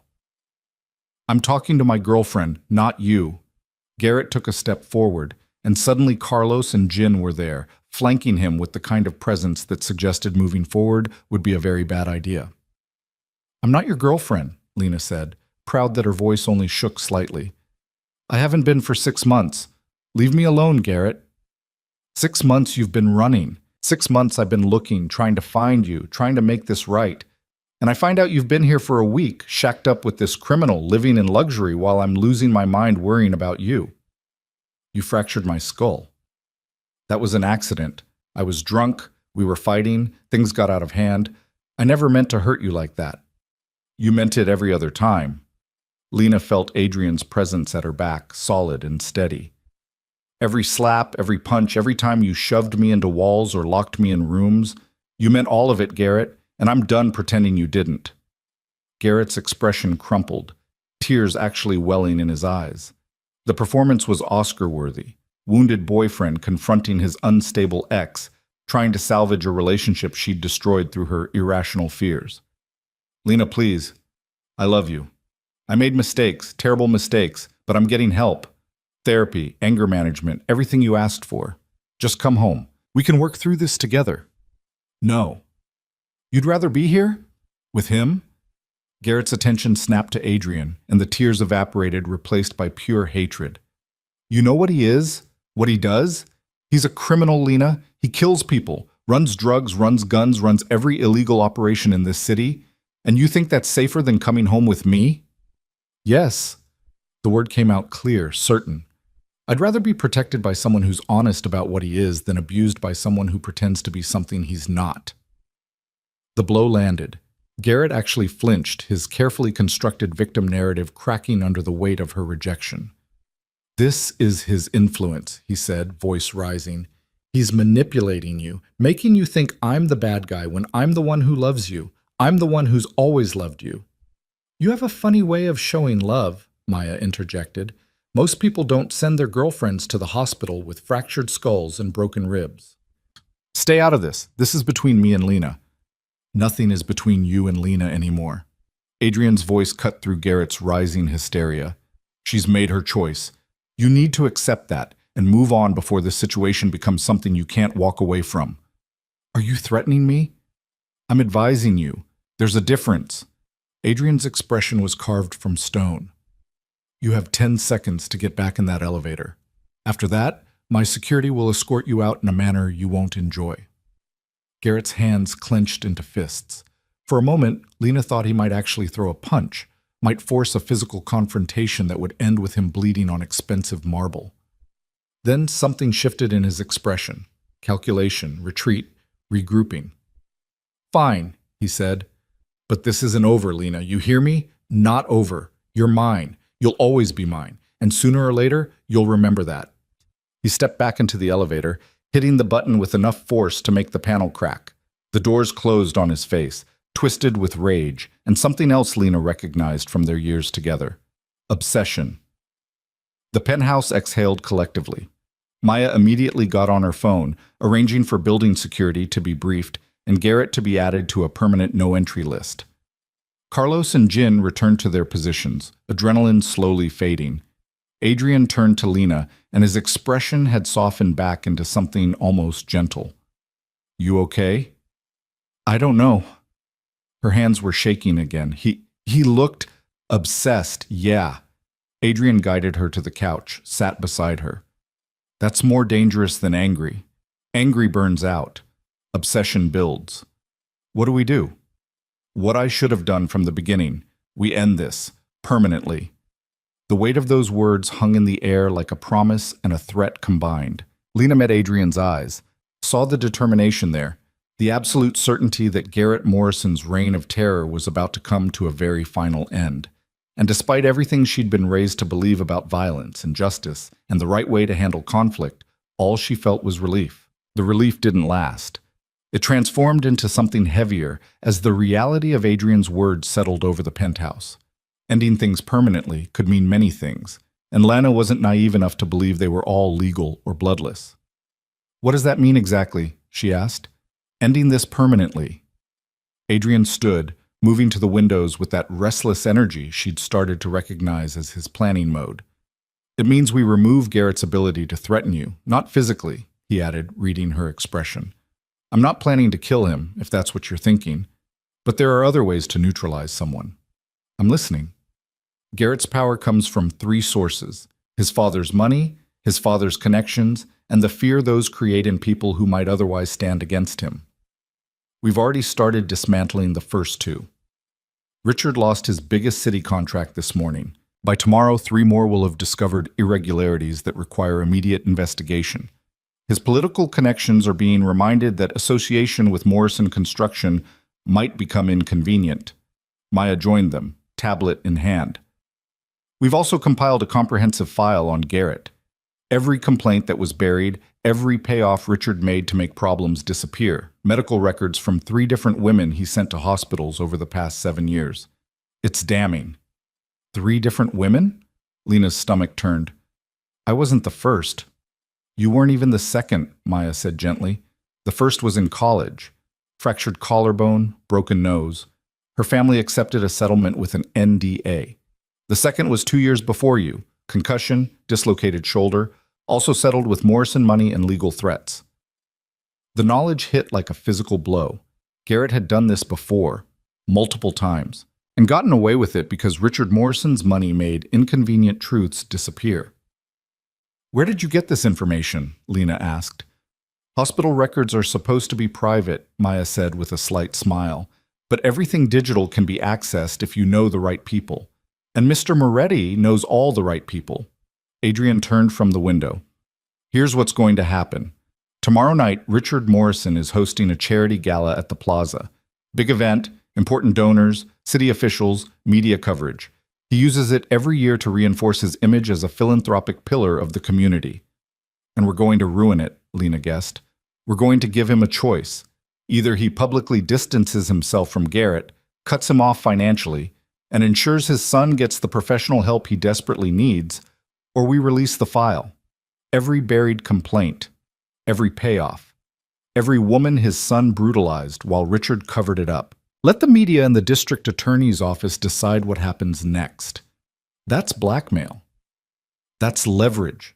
And before you object on moral grounds, remember that every day Richard enables Garrett is another day some other woman might end up in a hospital, or worse." Adrian's expression was serious. "I'm not doing this just for you anymore, Lena. I'm doing it for the next woman Garrett targets when his obsession with you finally burns out." The logic was sound, even if the methods made her uncomfortable. "And if Richard refuses? If he calls your bluff?" "It's not a bluff. We release the file, let the consequences play out. Richard Morrison might survive the scandal. His business might even recover eventually. But Garrett won't. Not with a paper trail that detailed and that damning. He'll face actual charges from a DA's office that can't ignore evidence that public. Maya pulled up images on her tablet, photos of the plaza's layout, security positions, guest list. The gala starts at 7. VIP arrivals begin at 6:30. Mr. Moretti received an invitation months ago as a major donor. You'll attend as his guest. Me? Lena's pulse quickened. Why do I need to be there? Because Richard needs to see you, Adrian said. Needs to see that you're not broken, not hiding, not the traumatized victim he's probably imagining. You show up looking confident, successful, protected. It reinforces that his son lost and we won. That kind of public defeat hits men like Richard harder than threats. I don't have anything to wear to a plaza gala. Already handled, Maya gestured toward the hallway. Dress is being delivered in an hour. Hair and makeup team arrives at 4 tomorrow. You'll look exactly like someone who belongs at Adrian Moretti's side. The casual efficiency of it all was almost overwhelming. They'd planned this, probably since Garrett's visit, maybe even before. Every detail mapped out, every contingency prepared for. What if I don't want to go? The question came out smaller than Lena intended. What if facing Richard and Garrett in public is more than I can handle? Adrian crossed the space between them, crouching so they were eye level. Then we send the file without the confrontation. Your comfort and safety matter more than theater, but I think you're stronger than you believe. And I think there's power in showing Garrett Morrison that you're not just surviving, you're thriving. The challenge in his eyes was clear. This wasn't just about ending Garrett's threat. It was about Lena reclaiming the parts of herself that 3 years of abuse had tried to destroy. Confidence, agency, the right to exist in spaces without fear. Okay, she said. I'll go. Adrian's slight smile returned. Good. Then let's make sure it's memorable. The next 24 hours passed in a blur of preparation that felt more like training for combat than attending a party. Maya drilled Lena on basic security protocols. Stay within sight of Adrian or security, don't accept drinks from anyone else, be aware of exits, trust her instincts if something feels wrong. Carlos taught her a few simple self-defense moves, the kind that could buy seconds if needed. Jin, surprisingly, gave advice on maintaining composure under stress. Breathe from your diaphragm, she said, demonstrating. Control your breath. Control your emotions. They see fear, they win. You show nothing, you maintain power. The dress arrived in a garment bag that probably cost more than Lena's first car. When she unzipped it, her breath caught. Deep emerald silk that would complement her dark hair and pale skin. Cut to emphasize without revealing. Elegant without being ostentatious. The kind of dress that announced its wearer belonged in rooms where decisions got made and power got traded. Adrian appeared as she examined it, leaning against the doorframe with his arms crossed. It works? It's beautiful. And probably cost a fortune. Consider it an investment in your new career. Environmental designers need to understand how spaces and presentation intersect. Tonight's your first lesson. The morning of the gala, Lena woke with her stomach in knots. She tried to eat breakfast, but managed only coffee, her appetite destroyed by anticipation and dread. Maya noticed, but didn't comment, just ensured she drank water and took vitamins. Dehydration makes anxiety worse, the security specialist said, and you'll be on your feet for hours. Take care of the basics. At 4, the hair and makeup team arrived. 2 women who worked with silent efficiency, transforming Lena from shelter survivor to someone who could stand beside a man like Adrian Moretti without looking out of place. They swept her hair into an elegant updo that showcased her neck and shoulders, applied makeup that enhanced without masking, created a version of herself that felt both familiar and entirely new. When she finally saw her reflection, Lena barely recognized the woman staring back.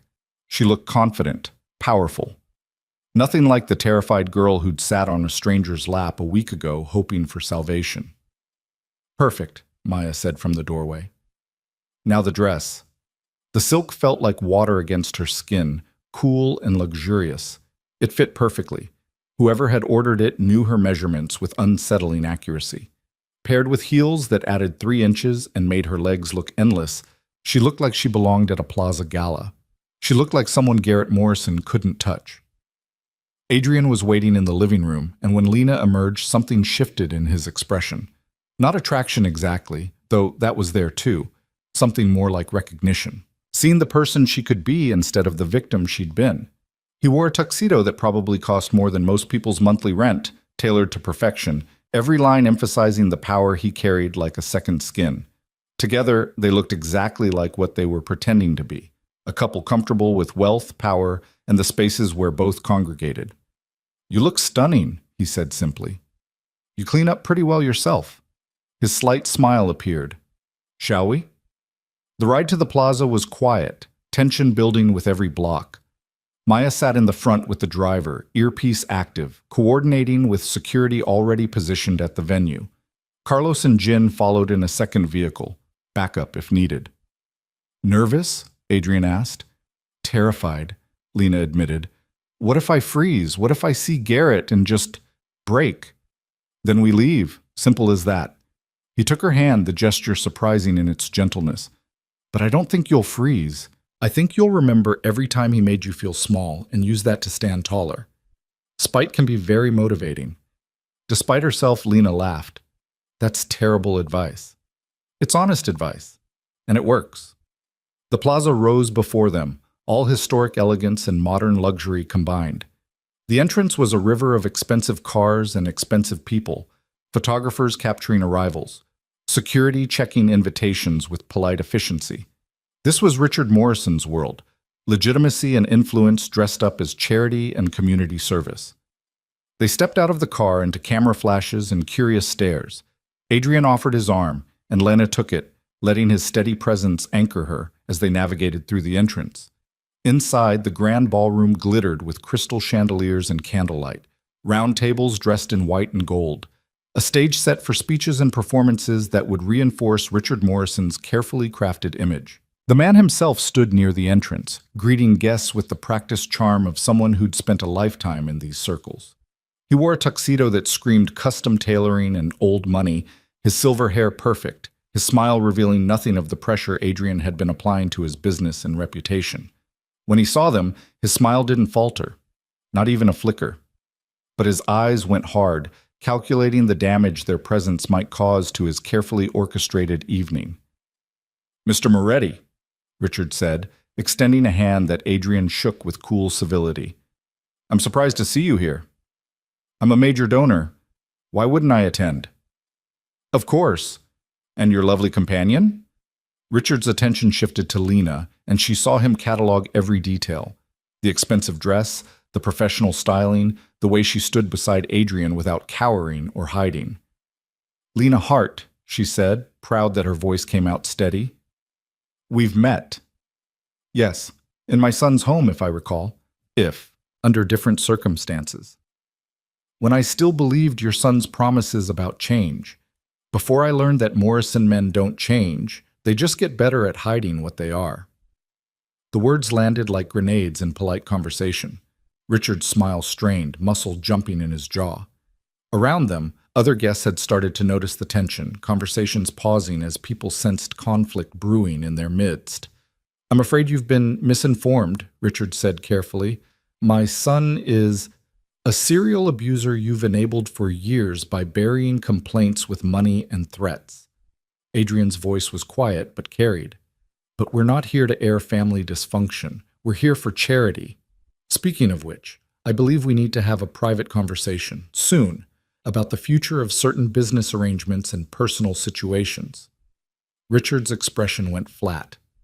"I don't respond well to threats, Moretti." "Good thing I'm not threatening. I'm offering an opportunity to handle matters discreetly before they become unavoidably public." Adrian produced a business card, offered it with a slight smile that promised nothing good. "My private number. Call within 48 hours. Or don't. Your choice what happens next." He guided Lena away before Richard could respond, moving deeper into the ballroom with the confidence of someone who owned whatever space he occupied. Behind them, Richard Morrison stood frozen, the business card in his hand like a grenade with an uncertain timer. "That went better than expected," Adrian murmured. "Better? You basically threatened him in front of donors and city officials." "I made an offer. Quiet conversation or public scandal. He's smart enough to understand the subtext." They found their assigned table, premium placement, close to the stage, but not so close as to suggest they were part of Richard's inner circle. Maya had positioned herself nearby with a clear view of both their table and the main entrance. Carlos and Jin were somewhere in the crowd, invisible but present. Lena tried to focus on the evening's program, speeches about community improvement and charitable giving, performances by local artists, the careful orchestration of money and influence masquerading as civic virtue. But her attention kept drifting, scanning the crowd for the one face she dreaded and anticipated in equal measure. Garrett appeared during the silent auction preview, moving through the crowd with a drink in hand and rage barely concealed beneath a civilized veneer. He'd cleaned up since his penthouse visit.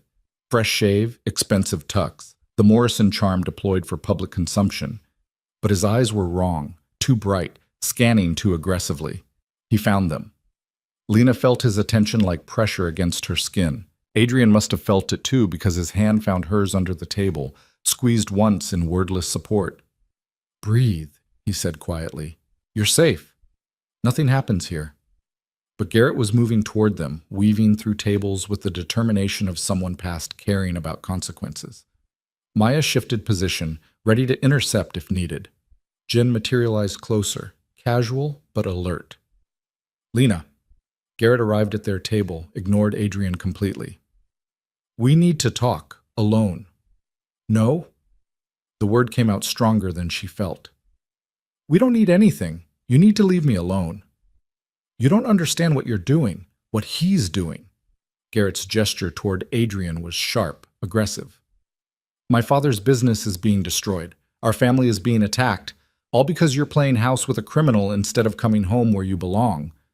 I belong exactly where I choose to be, and I choose not to be anywhere near you. This is temporary insanity, his influence.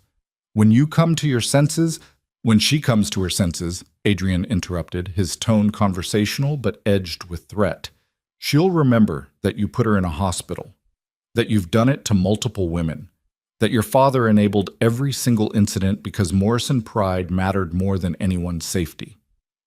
Garrett's attention finally fixed on Adrian, and the hatred in his expression was pure and undiluted.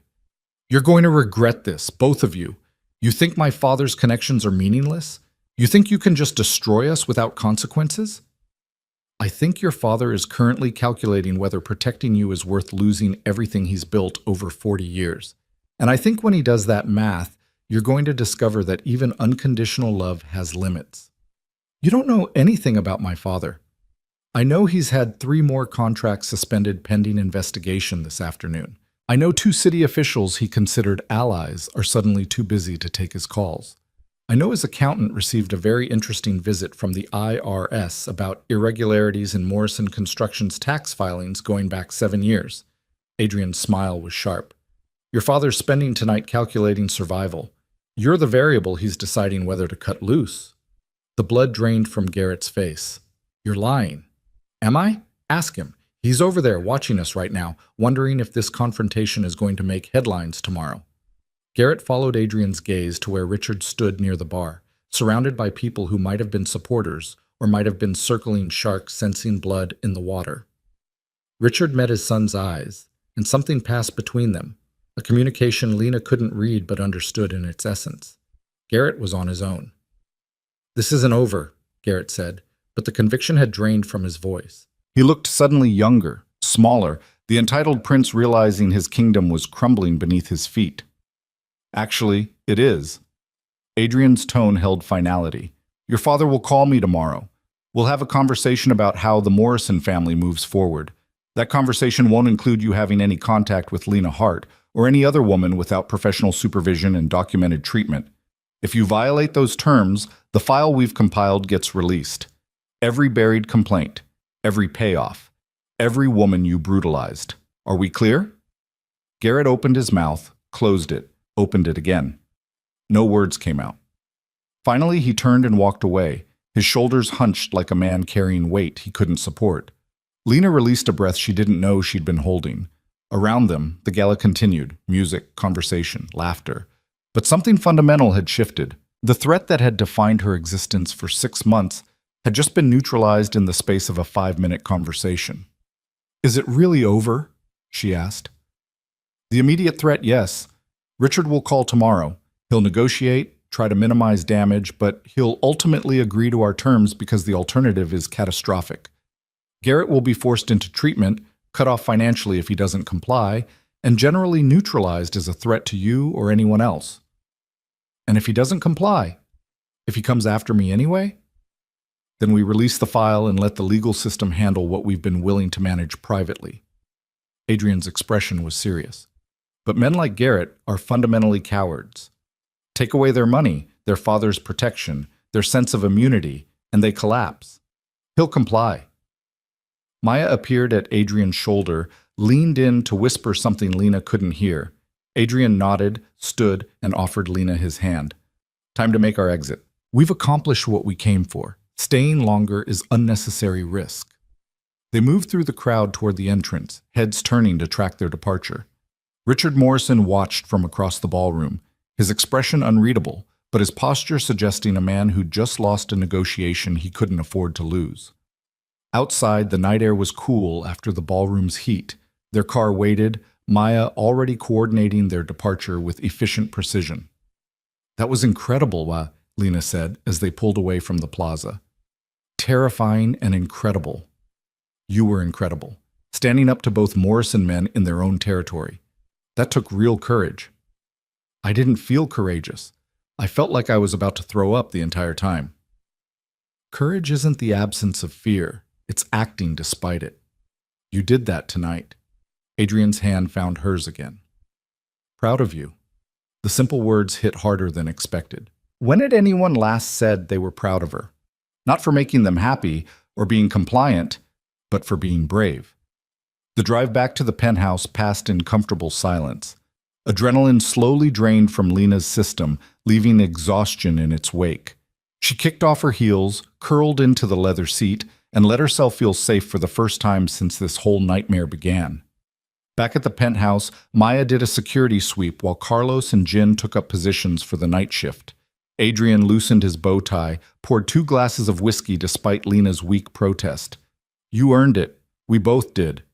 They stood at the windows, watching the city glitter below, 2 people who'd started as strangers and become something else through necessity and choice combined. What happens now? Lena asked. Now we wait for Richard's call, finalize terms, ensure Garrett's compliance, and then… Adrian trailed off, staring at his reflection in the glass. And then I leave, Lena finished. Back to my life. Whatever that looks like. Or you stay. The words hung in the air between them, heavy with implication.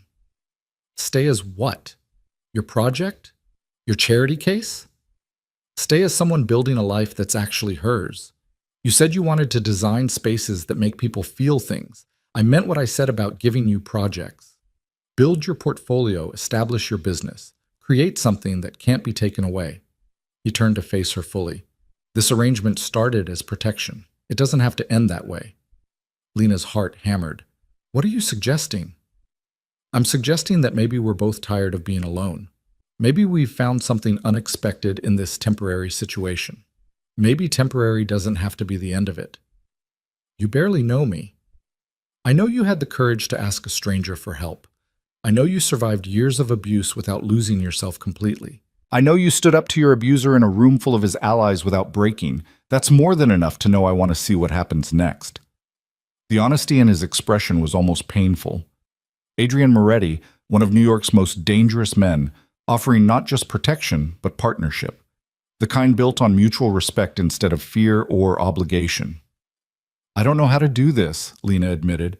I don't know how to be in something healthy after years of something toxic. I don't even know what healthy looks like anymore. Then we figure it out together. No pressure, no expectations beyond honesty and mutual respect. You keep building your life. I keep building mine. We see if those lives work better intersecting than separate. It should have felt too fast, too convenient, too much like trading one dependency for another. But standing there in expensive silk, with the taste of victory still fresh, Lena felt something she hadn't felt in years. Hope. Not hope that someone would save her. She'd saved herself by having the courage to ask for help. Hope that maybe, finally, she could build something worth keeping. Okay, she said. Let's see what happens next. Adrian's slight smile transformed into something genuine, warm, pleased. Good. Then tomorrow we start planning your first design project. Tonight, we celebrate not having to look over our shoulders anymore. They touched glasses, crystals singing with contact, and Lena let herself believe that maybe, just maybe, the worst was finally behind her. Tomorrow would bring new challenges. But tonight, she was safe, valued, and standing on the threshold of a future that was actually hers to build. And that was worth celebrating. The call came at 9:15 the next morning, exactly when Adrian predicted it would. Lena was nursing her second coffee, still processing the previous night's events, when Adrian's phone buzzed with a number he clearly recognized. He glanced at the screen, met her eyes across the kitchen island, and answered with cool professionalism. "Richard, I expected to hear from you." Lena couldn't hear the other side of the conversation, but she watched Adrian's expression remain neutral as Richard Morrison presumably laid out his position, his demands, his attempts at negotiation. Adrian listened without interrupting, occasionally making notes on a pad he'd pulled from his pocket. "I understand your concerns," Adrian said finally, "but you're operating under a misapprehension. This isn't a negotiation. I'm presenting you with a choice. Either Garrett enters a residential treatment program for anger management and substance abuse, remains under psychiatric supervision for a minimum of 2 years with documented progress, and has zero contact with Lena Hart or any other woman without therapeutic oversight, or the file gets released to the media and the district attorney simultaneously. Those are your options." A pause. Richard was clearly objecting, threatening, trying to reassert control. "Your connections won't help you here," Adrian continued, his tone matter-of-fact. "The file includes hospital records, witness statements, and financial documentation of payoffs spanning 7 years, multiple victims, clear patterns. The DA can't ignore evidence that's comprehensive, especially when it's handed to them with media coverage ensuring public attention. You can sacrifice your son's freedom of movement to protect your family name, or you can watch everything Morrison Construction represents burned to the ground. Choose." Another pause, longer this time. 48 hours to have Garrett admitted to a facility I approve of. Full transparency on his treatment, monthly progress reports. If he violates any terms, leaves treatment early, contacts Lena, shows any indication he's not taking this seriously, the file releases automatically. And Richard? Adrian's voice dropped into something colder. "If anything happens to Lena Hart that looks even remotely suspicious, I won't bother with files or legal proceedings. We'll handle it my way. Are we absolutely clear?" Whatever Richard said in response, it must have been agreement because Adrian's expression relaxed fractionally. "Good. You'll receive facility recommendations by noon. I expect confirmation of Garrett's admission by end of day Wednesday. After that, we never need to speak again unless your son proves too stupid to follow simple rules." He ended the call without waiting for a response. Lena released a breath she hadn't realized she'd been holding. Is it really done? Garrett will be in a locked psychiatric facility in Connecticut by Wednesday night. Court-mandated treatment as part of a plea deal Richard's lawyers are frantically arranging to avoid trial on assault charges. He'll stay there minimum 2 years, possibly longer depending on psychiatric evaluation. How did you arrange court-mandated treatment when charges were never filed? Adrian's slight smile appeared. Charges are being filed as we speak. 3 of Garrett's former victims agreed to come forward once they knew they weren't alone and that Richard's money couldn't make them disappear this time. With multiple complainants and documented evidence, the DA had no choice but to prosecute. Richard's lawyers are negotiating the plea deal right now, treatment instead of prison, but with strict oversight. The casual efficiency of it was almost frightening. In less than 2 weeks, Adrian had dismantled Richard Morrison's empire of enabling and forced accountability onto a man who'd never faced consequences in his life. "The other women," Lena said quietly. "They're really coming forward?" Maya spoke with them personally, explained the situation, offered support and protection if needed. Once they realized they weren't isolated incidents, that there was strength in numbers, they agreed. Not for revenge, for prevention. So Garrett can't do this to anyone else. Lena felt tears prick her eyes. "I should thank them. You should heal. That's all any of you owe each other, the courage to stop the cycle." Adrian moved around the island, close enough that she could feel his warmth. "This is over, Lena. Really, truly over. Garrett Morrison will spend the next 2 years in psychiatric care, supervised and controlled. Richard Morrison's business will survive but diminished. His reputation damaged enough that political allies will keep their distance. You're free. The word felt surreal. Free. After 3 years of abuse and 6 months of running, the concept of freedom seemed almost too large to comprehend. I don't know what to do with free, she admitted. Then we figure it out together, starting with your first design project. Over breakfast, Adrian laid out the opportunity with the same focused intensity he brought to dismantling the Morrison family. He owned a boutique hotel in Brooklyn that had been operating with the same tired decor for 15 years.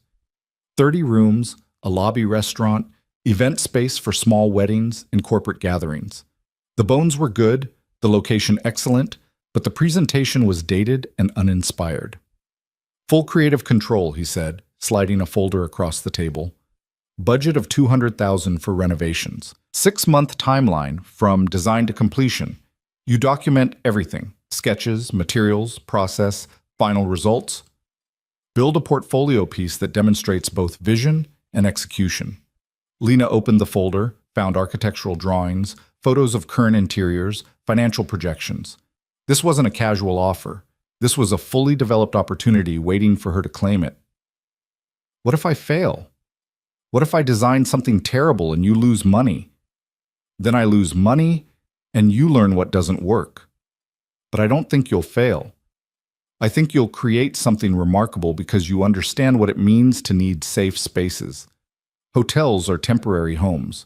You know better than most people what makes a space feel safe versus threatening. The insight was uncomfortably accurate. Lena had spent months in shelters, cheap motels, temporary housing where safety was never guaranteed. She knew exactly what design elements communicated security versus vulnerability. When do I start? Whenever you're ready. The hotel's not going anywhere. Maya appeared in the kitchen doorway, tablet in hand. Boss, we have confirmation. Garrett's admission paperwork is being processed. He'll be transported to Clearwater Psychiatric in Connecticut Wednesday morning. And the monitoring? Full surveillance. If he leaves the facility grounds without authorization, we know within minutes. If he makes unapproved contact with anyone, we're alerted. He's essentially in minimum security prison disguised as a hospital. Good. Adrian stood, checking his watch. I have a meeting downtown. Maya, you're with Lena today. She's going to Brooklyn to tour the hotel property. Wait, today? Lena felt suddenly unprepared. No time like the present. You need to see the space, feel it, understand what it wants to become. Maya can take photos, measurements, whatever you need. An hour later, Lena found herself in the back of Adrian's SUV with Maya at the wheel, heading toward Brooklyn with a strange mixture of excitement and terror churning in her stomach. This was real, an actual client, an actual budget, an actual opportunity to prove she could build something meaningful. The hotel sat in a neighborhood that was clearly gentrifying, craft coffee shops next to bodegas, restored brownstones beside buildings that needed restoration. The hotel itself was a 5-story brick building with architectural charm buried under decades of neglect and poor aesthetic choices. Inside, the lobby was exactly what Lena expected. Beige walls, generic landscape prints, furniture that prioritized cheap durability over comfort or style. The front desk looked like every budget hotel chain's version of professional. The restaurant off the lobby had potential but suffered from fluorescent lighting and booth seating that belonged in a diner. What do you think? Maya asked. I think it's desperate to be something better than it is. Lena walked through the space, already seeing possibilities. The bones are good. High ceilings, original hardwood under this terrible carpet, windows that actually let in natural light. But everything else is fighting against the architecture instead of working with it. She pulled out her phone, started taking photos and notes. The front desk could be relocated to create better flow. The restaurant needed complete lighting, redesign, and furniture that invited lingering instead of quick turnover. The lobby could incorporate local art, plants, seating areas that felt residential instead of commercial. They toured all 30 rooms, each identical, each aggressively bland. Beige walls, dark furniture, generic bedding, bathrooms with builder-grade everything. But each room also had good natural light, decent square footage, and architectural details that suggested the building's original charm. I can work with this, Lena said, ideas already forming faster than she could capture them. I can make this somewhere people want to stay, instead of just somewhere they're willing to tolerate. Maya smiled. Mr. Moretti thought you'd say that? Over the next week, Lena threw herself into design work with an intensity that surprised her. She created mood boards, sourced materials, sketched layouts, and calculated costs with obsessive attention to detail. Adrian had given her access to his contractor network, and she spent hours in meetings with electricians, painters, furniture suppliers, learning the business side of design that school had never taught her. The work was consuming, challenging, and exactly what she needed. Every hour spent designing was an hour not thinking about Garrett, not processing trauma, not dwelling on the 6 months she'd lost to fear and survival mode. Adrian watched her work with quiet approval, occasionally offering input, but mostly letting her claim this project is entirely her own. Evenings became their time, cooking together, talking about their days, slowly building something that felt like partnership instead of protection arrangement. "You're happy," he observed one night as she showed him fabric samples for the hotel rooms. "I'm busy. Different thing." "You're both. I can tell the difference." He was right. For the first time in years, Lena felt purpose beyond simple survival. She was building something, creating something, using skills she'd thought were dead and buried under Garrett's control. Wednesday arrived with confirmation that Garrett had been officially admitted to Clearwater Psychiatric. Maya showed Lena the surveillance photos, Garrett looking diminished and angry, flanked by Richard's lawyers and facility staff, walking into a building that would be his home for the next 2 years minimum. "How do you feel?" Maya asked. "I don't know yet. Ask me in a month." But truthfully, Lena felt lighter. Like a weight she'd been carrying for so long, she'd forgotten what posture without it felt like. Garrett was contained, controlled, no longer a threat that defined every decision she made. That evening, Adrian suggested they go out to dinner. Not takeout in the penthouse, but an actual restaurant, public and visible. A statement that the hiding was over. "Are you sure?" Lena asked. "What if someone recognizes me? What if you live your life instead of letting fear make your decisions?" He said it gently, but the challenge was clear. Garrett's in Connecticut. Richard's focused on salvaging his business. You're safe to exist in the world again. They went to a small Italian place in the West Village, intimate and warm, the kind of neighborhood spot where locals gathered and tourists rarely ventured. Adrian was clearly known. The owner greeted him by name, led them to a corner table with good sightlines and privacy. Over wine and handmade pasta, they talked about everything and nothing. Lena's design plans, Adrian's legitimate business ventures, movies they wanted to see, books they'd both read. Normal conversation between two people getting to know each other without crisis-forcing artificial intimacy. "Can I ask you something?" Lena ventured during dessert. "Always." "Why me? I mean, really. You could have anyone. Women who aren't damaged, who don't come with violent exes and trauma and complications. Why invest this much in someone you barely knew?" Adrian was quiet for a moment, swirling wine in his glass. "Because you reminded me that courage isn't the absence of fear, it's action despite it. Because you sat on my lap in a room full of dangerous people and asked for help instead of giving up.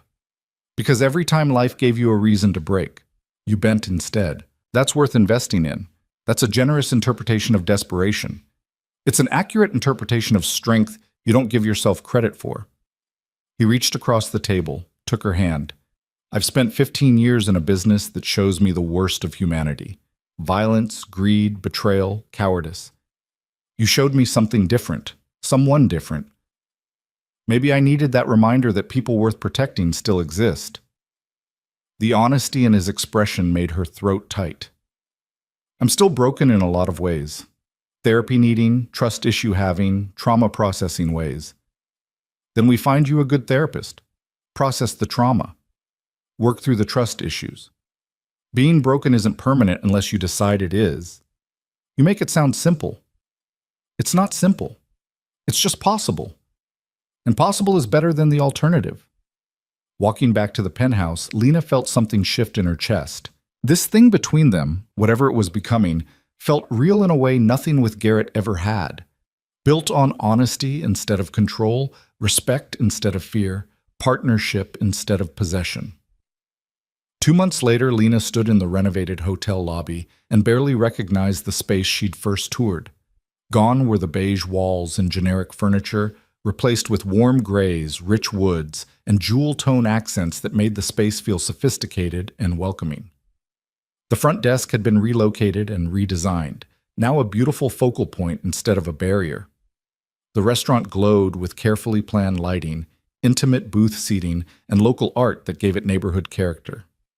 Adrian appeared at her shoulder, surveying the transformation with satisfaction.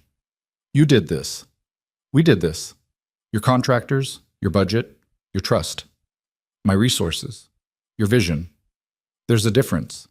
He handed her a tablet showing the hotel's booking rates. "We're fully booked for the next 3 months. Rates increased 30% and people are paying without complaint. Trade publications are asking to feature the redesign.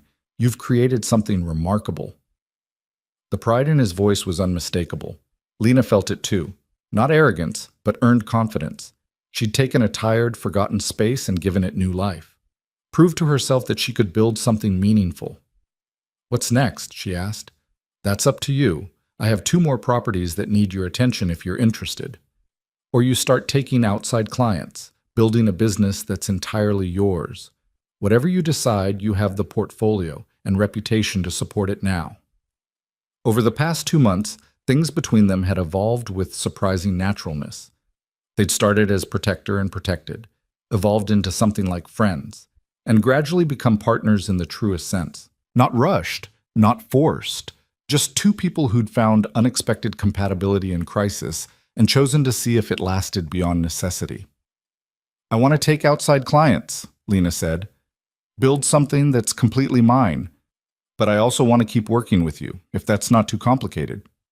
Adrian's slight smile appeared. "I think we can manage complicated." That evening, they celebrated the hotel opening with the team who'd made it happen. Contractors, suppliers, Maya, and the security personnel who'd become unexpectedly important in Lena's life. It felt like family in a way her actual family never had. People who'd shown up, done their jobs excellently, and supported her vision without trying to control or diminish it. Maya pulled Lena aside during the celebration. "You know he's in love with you, right?" "What? No, you're just living together, building a business together, and looking at each other like you've solved some complicated equation. Trust me. Trust? He's in love. Has been for weeks." "How can you tell?" "Because I've worked for him 5 years and never seen him look at anyone the way he looks at you, like you're something precious he's afraid to break but refuses to cage." Maya's expression was serious. "Question is whether you feel the same way." Lena watched Adrian across the room, talking with contractors about some detail of the renovation, animated in a way he rarely was in his other business dealings. He'd given her space to heal, resources to build, protection without possession. He'd asked nothing in return except honesty and effort. "Yeah," she admitted, "I think I do." "Then tell him. Life's too short for people who care about each other to pretend they don't." Later, after the celebration wound down and they returned to the penthouse that had transformed from safe house to home, Lena found Adrian on the terrace where she'd stood months ago feeling hopeful for the first time in years. "Maya says you're in love with me," she said without preamble. Adrian turned, expression carefully neutral. "Maya needs to learn discretion." "She's not wrong, though, is she?" "No, she's not wrong." He didn't look away, didn't deflect. "I didn't plan it. Didn't particularly want the complication, but somewhere between you sitting on my lap desperate and terrified and you standing in a renovated lobby, confident and proud, it happened. You don't have to—" Lena kissed him before he could finish the sentence. It wasn't her first kiss. That had happened 2 weeks ago after too much wine and too much laughter. But it was the first one that meant something beyond exploration. This was claiming, choosing, declaring that what they'd built in crisis could become something lasting. When they finally broke apart, Adrian's expression had transformed into something open and pleased. "Well, that's one way to respond. I'm in love with you too. It's terrifying and possibly terrible timing and definitely complicated, but it's true. Terrible timing would have been 6 months ago when you were still healing and I was still figuring out if protection would turn into something else. Now?" He pulled her closer. now feels exactly right. They stood on the terrace as Manhattan glittered below, two people who'd found each other in the worst possible circumstances, and somehow built something worth keeping. Not perfect. Perfection was illusion, and they both knew it. But real, honest, built on respect and partnership instead of need and control. 3 months later, Lena signed the lease on her first office space, a small studio in a converted warehouse in Brooklyn, where she could meet clients and work on designs. Her business was officially established. LLC paperwork filed, business cards ordered, website live. She had 3 outside clients in addition to Adrian's properties, and a waiting list of people who'd seen her hotel work and wanted similar transformations. She'd also started therapy, working through the trauma of Garrett's abuse with a psychiatrist Adrian had recommended. It was hard, painful work, confronting the ways she'd normalized violence, examining the patterns that had made her vulnerable, building healthier frameworks for relationships and self-worth.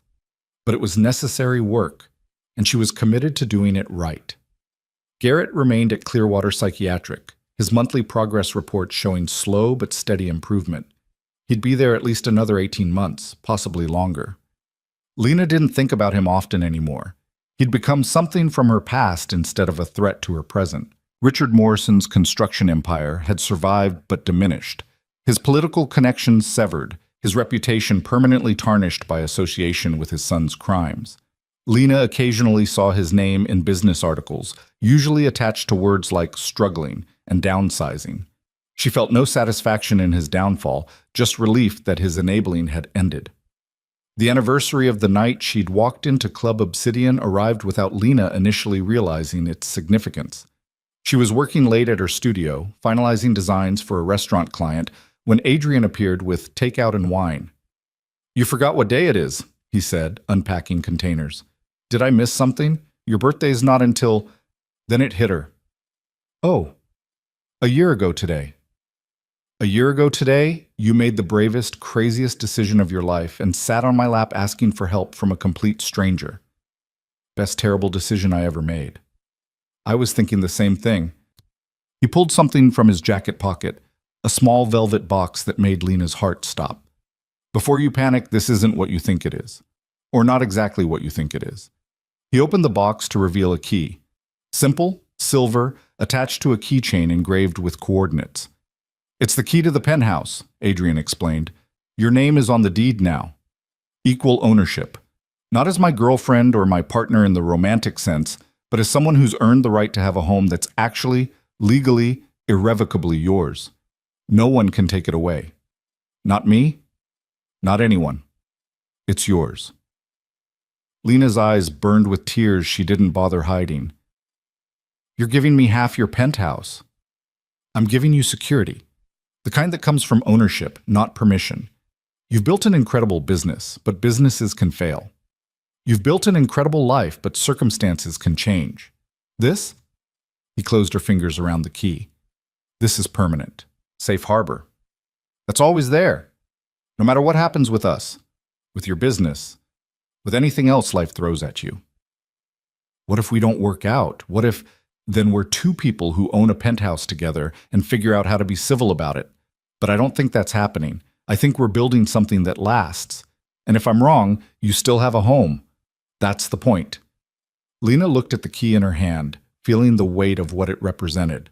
Not ownership of expensive real estate, but freedom, security, the knowledge that she'd never be homeless, never be desperate, never be so vulnerable that she had to accept abuse to survive.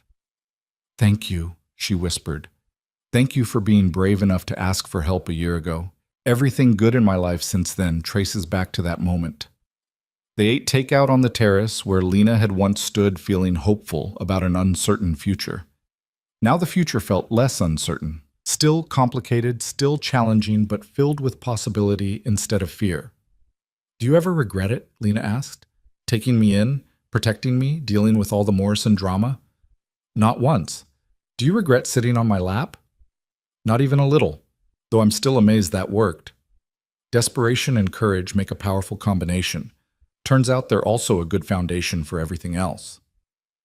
6 months later, Lena's design business had expanded to a team of 3, herself, an assistant, and a junior designer she'd hired from the same shelter system that had once housed her. She paid fair wages, offered benefits, and created a workplace culture built on respect and support instead of fear and exploitation. Her client list included restaurants, boutique hotels, residential projects, and commercial spaces. She'd been featured in design magazines, won an award for the hotel renovation, and established a reputation for creating emotionally intelligent spaces that prioritized human needs over aesthetic trends. Adrian had gradually transitioned several of his operations toward legitimacy, using Lena's success as a model for how to build sustainable businesses that didn't require existing in legal gray areas. He'd never fully abandoned his original world that wasn't realistic or probably even possible, but he'd found a balance that let him sleep better at night. Their relationship had evolved into something comfortable and committed without losing the intensity that had brought them together.